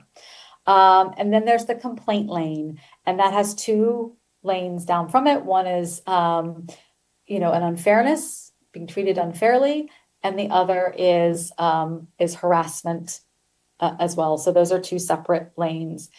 I want to just very quickly touch on unfairness and fairness, and here, and then I'll pause and see, because again, I think a lot of information given very quickly. I'm sure there will be questions, or hope there will be anyway. So the first is, this is a model I use for fairness. Fairness is perceptual. Our perception about what's fair or not may differ from somebody else's, but there is a standard sort of thinking process that people go through to determine whether they feel fairly treated or not. And it has 3 layers to it.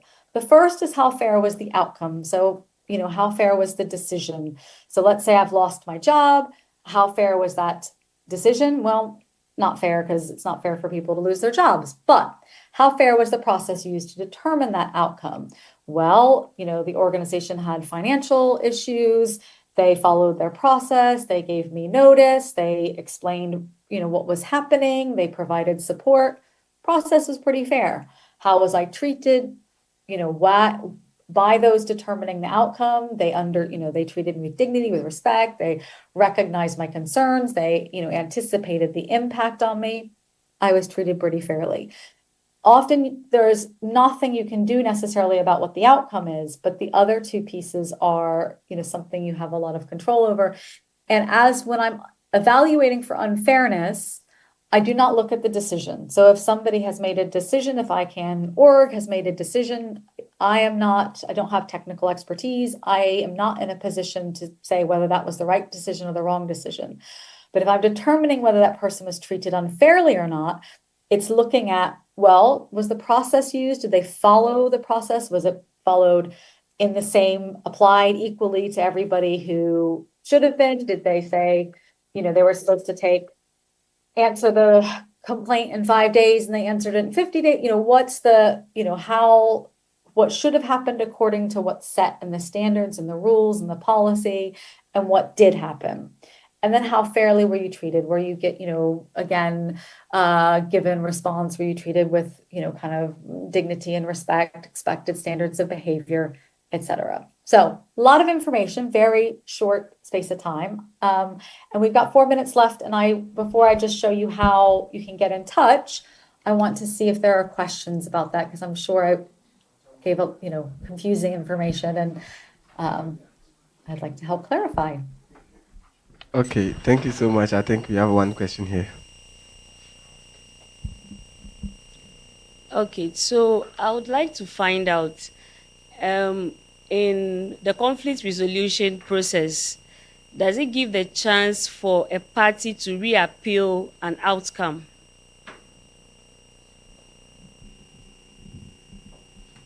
So, in a conflict resolution process, in the conflict, I don't make a decision.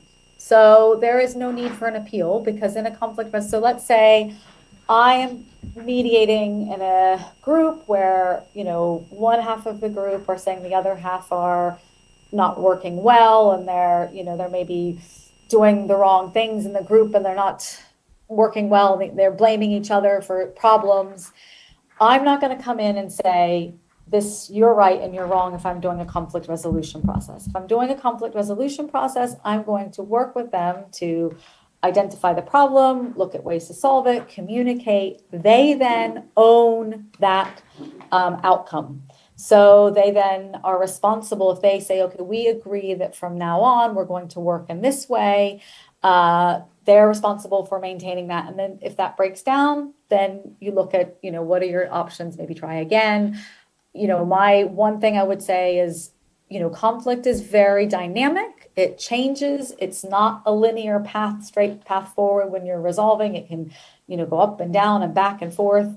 So that's what I would say about conflict resolution. And a complaint, if I handle a complaint and somebody doesn't agree with what I have, then it would go, then I would say, let's say I've had a finding and there is a consequence. So for example, there's a consequence and the person says, well, I don't agree with this consequence. It then goes to the board, but there's not, an appeal as such on something that doesn't have a consequence. Does that help? Or do you have follow-up questions? No, I think that helps. So there is a hand online. Fanny, if you can hear us, unmute and speak. Thank you so much for the presentation. My question is, when it comes to implementation of the decision that you made, where there was a complaint that was recorded and then you did the investigations, so how do you ensure that the decision you make is implemented by the person whom the decision has been made against? So how do you ensure the implementation of your decision? Okay. Thank you. Thanks. So again, that's a great question. Generally, that would, if there is a decision taken and there's a consequence, that would have a sort of process for monitoring it. And if there is non-compliance with that, then again, that would go to the board. But it would be, there is a kind of, if there is something, then it's, here's how we're going to monitor this. Here's how we're going to keep an eye on this. If somebody is not supposed to participate and, maybe has some restrictions on participation, then we would look at, how do we enforce that. But yeah, does that help? Yes, it does. And lastly, my last question, just a follow-up. So for instance, you make a decision and a person is not satisfied. Do they have a place to appeal that decision that you've made? So let's say someone's brought a complaint and then I said, if I've understood it, and I've said, no, I don't think there's any harassment here or there's any unfairness here. And you say, well, I don't agree with this. Is that the question? Yes, that's the question. And also on the flip side, where you've made a decision that perhaps incriminates the person who harassed the other, can they appeal your decision and where do they go? So if somebody, for example, if I have basically done an investigation and I have concluded on the basis of the evidence that I have seen that harassment has happened and the policy's been violated and the best action, as a consequence, there needs to be A, B, and C. And again, I bring a restorative lens to this. So it is often about what needs to happen to fix the problem. What is that person, if somebody has been harassed, what do they need to recover? And it often isn't a punitive thing. It's often something very different. And this has been my experience in 20 years. So the question of appeal would come in is if somebody, and that can go to the board, but that's if somebody has a consequence set against them that they don't agree with. So if, as I said, there is a restriction on participation, on a role, on something like that, then that is something, then they can say, I don't agree with this.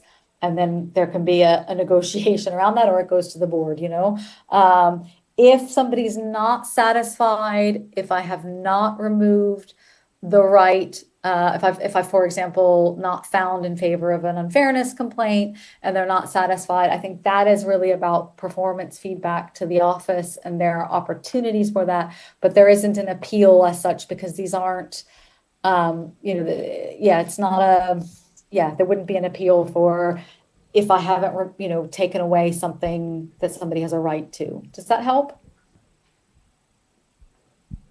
Yes, it does. Thank you. Yeah. Okay, thank you so much.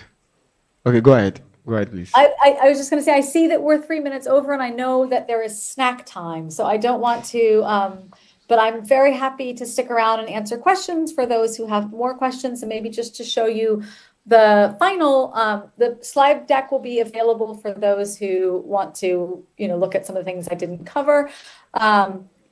Just to say, to contact the office, there is this opportunity to have that off the record discovery call to just chat things through, ask questions like the ones you've been asking me today.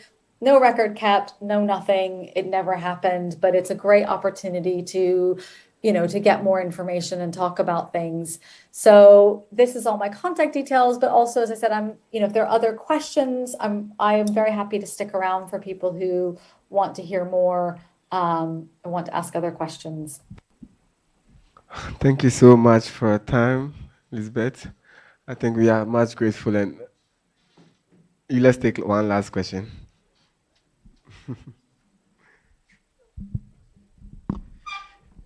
Thank you very much, Madam Elizabeth, for the wonderful presentation.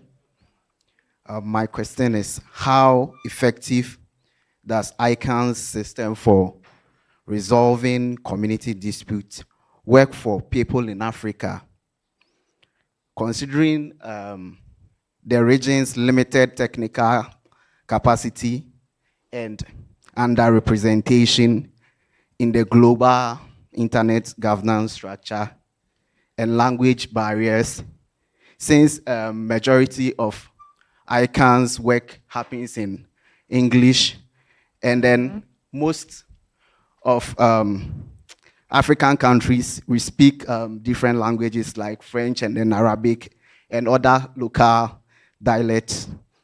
And then engaging in Africa, the ICANN works, we face challenges due to this language barrier. So how is it possible for ICANN to resolve those disputes? Thank you very much. Absolutely fantastic question. And so the first thing is, I think that's for you to help me answer, in the sense of how effective is the ICANN system at resolving disputes and meeting the needs of the community in Africa. And if the answer is not very, if your experience is no, it doesn't really serve my needs terribly well, then what I'd like to say is I would love to invite you to help me ensure that it does meet your needs. So with language, I recognize language. I speak French. My adjunct speaks French. I am working on bringing in resources, including Arabic speaking resources, so that I can tap particular regional resources as they are needed for particular issues. So that's a sort of slightly longer term plan over the next year. I would hope to bring in a couple of ad hoc resources that can help with some of these things. But, there are bigger questions here around, as you said, what you described as the underrepresentation and, the language barriers, but there's also many other things, and, how to resolve disputes when there are these structural issues is a great question. And I'd really like to, I can say, yes, I can, meet the sort of needs, hopefully, and adapt and provide what would, suit. And generally when people come and I do a conflict assessment, when people say, I have this dispute, I have this issue, I do a conflict assessment. What are the needs? What are people looking for? Do they need something in a particular language? They would feel more comfortable working with somebody who's familiar with the region. That happens as part of the assessment. And I can say, I might not be able to help you, but let me find somebody who can help you, who would, be able to work with you. So yeah, I think really I don't have a good answer for that, because I don't think, sitting in Geneva doesn't give me a good perspective on being able to say, oh, we can meet the needs of people in Africa without, I need to hear from you. So I would really, really love to have your feedback and input on that. I would be really grateful. Okay, thank you so much. I know I keep saying one last question, but this is the last one. Please. Okay, thank you so much for the presentation. Mine was, I wanted to ask if there had been instances where, these are conflicts and we deal with human beings differently in different locations.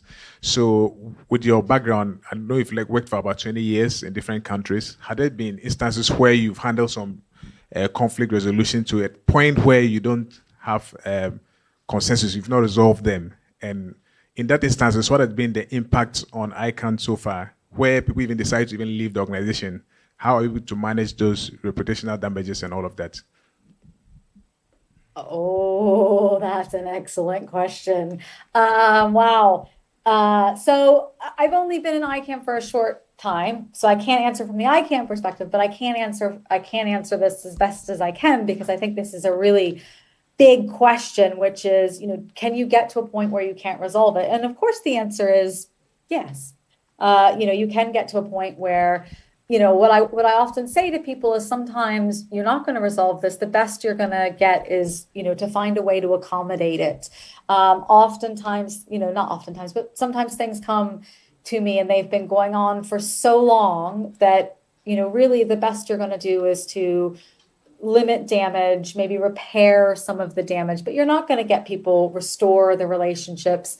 But sometimes you can. I have seen some of the most extraordinary things happen. But, two to transform something, and anything is, I have not seen something yet that can't be transformed when people are willing to put in the work and the time. Now, that's not always practical. That's not always something people want to do. That doesn't always feel strategic. So it doesn't always happen. But there's nothing that I've seen that that people haven't been able to repair and to find a way through it.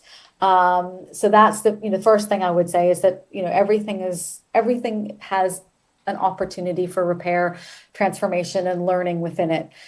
Whether that's going to happen or not is another question. And so, sometimes it is about, there is, my experience is, and that's why I really advocate for a restorative rather than a punitive approach. Because the restorative approach really focuses on learning, it focuses on, repairing harm, recognizing, taking responsibility. It's not about turning people into villains, making people bad guys, good guys. It's really about, as a community, acknowledging that we have a problem and taking, steps to solve it. And so when that happens, people can decide, like, look, this isn't for me. I would like to leave. But if they have been, there's been a kind of justice process, a process of learning and sharing and sort of, I wouldn't say healing, that's maybe a bit strong, but, sometimes some of these processes can help people leave in a better way than just a kind of, bang and you're out. So, the process to me is very important because I can see that it can generate learning, even if it doesn't fix the problem. So does that help? Yes, please. I think that helps. Thank you so much. What an enlightening session. We would like to thank you so much for making up time to engage us, and we are much grateful for that as well. So as you shared your contact details, we would always reach out for follow-up questions and more engagement. Please, let's give a hand of applause. And thank you. I want to say a really sincere thank you. This has been such a great session for me. I'm absolutely delighted and honored to have such engagement and the questions and lots to think about. And please, I would love to hear from you. So please do get in touch if, even if it's just to share a reflection, a thoughts and feedback, an idea, would really appreciate that. So have a wonderful day, everyone, and enjoy the rest of your magnificent program. Great. Thank you so much. I think I learned one thing. If you don't know the person, you don't compliment. Thank you so much. Take care. Bye-bye. All right, take care too. Bye. All right, I think we've had a great session this morning, and then we'll make some time to pick up something, for snacks, and we'll get back here after 15 minutes. Thank you so much. See you all after 15 minutes. Yes. So please.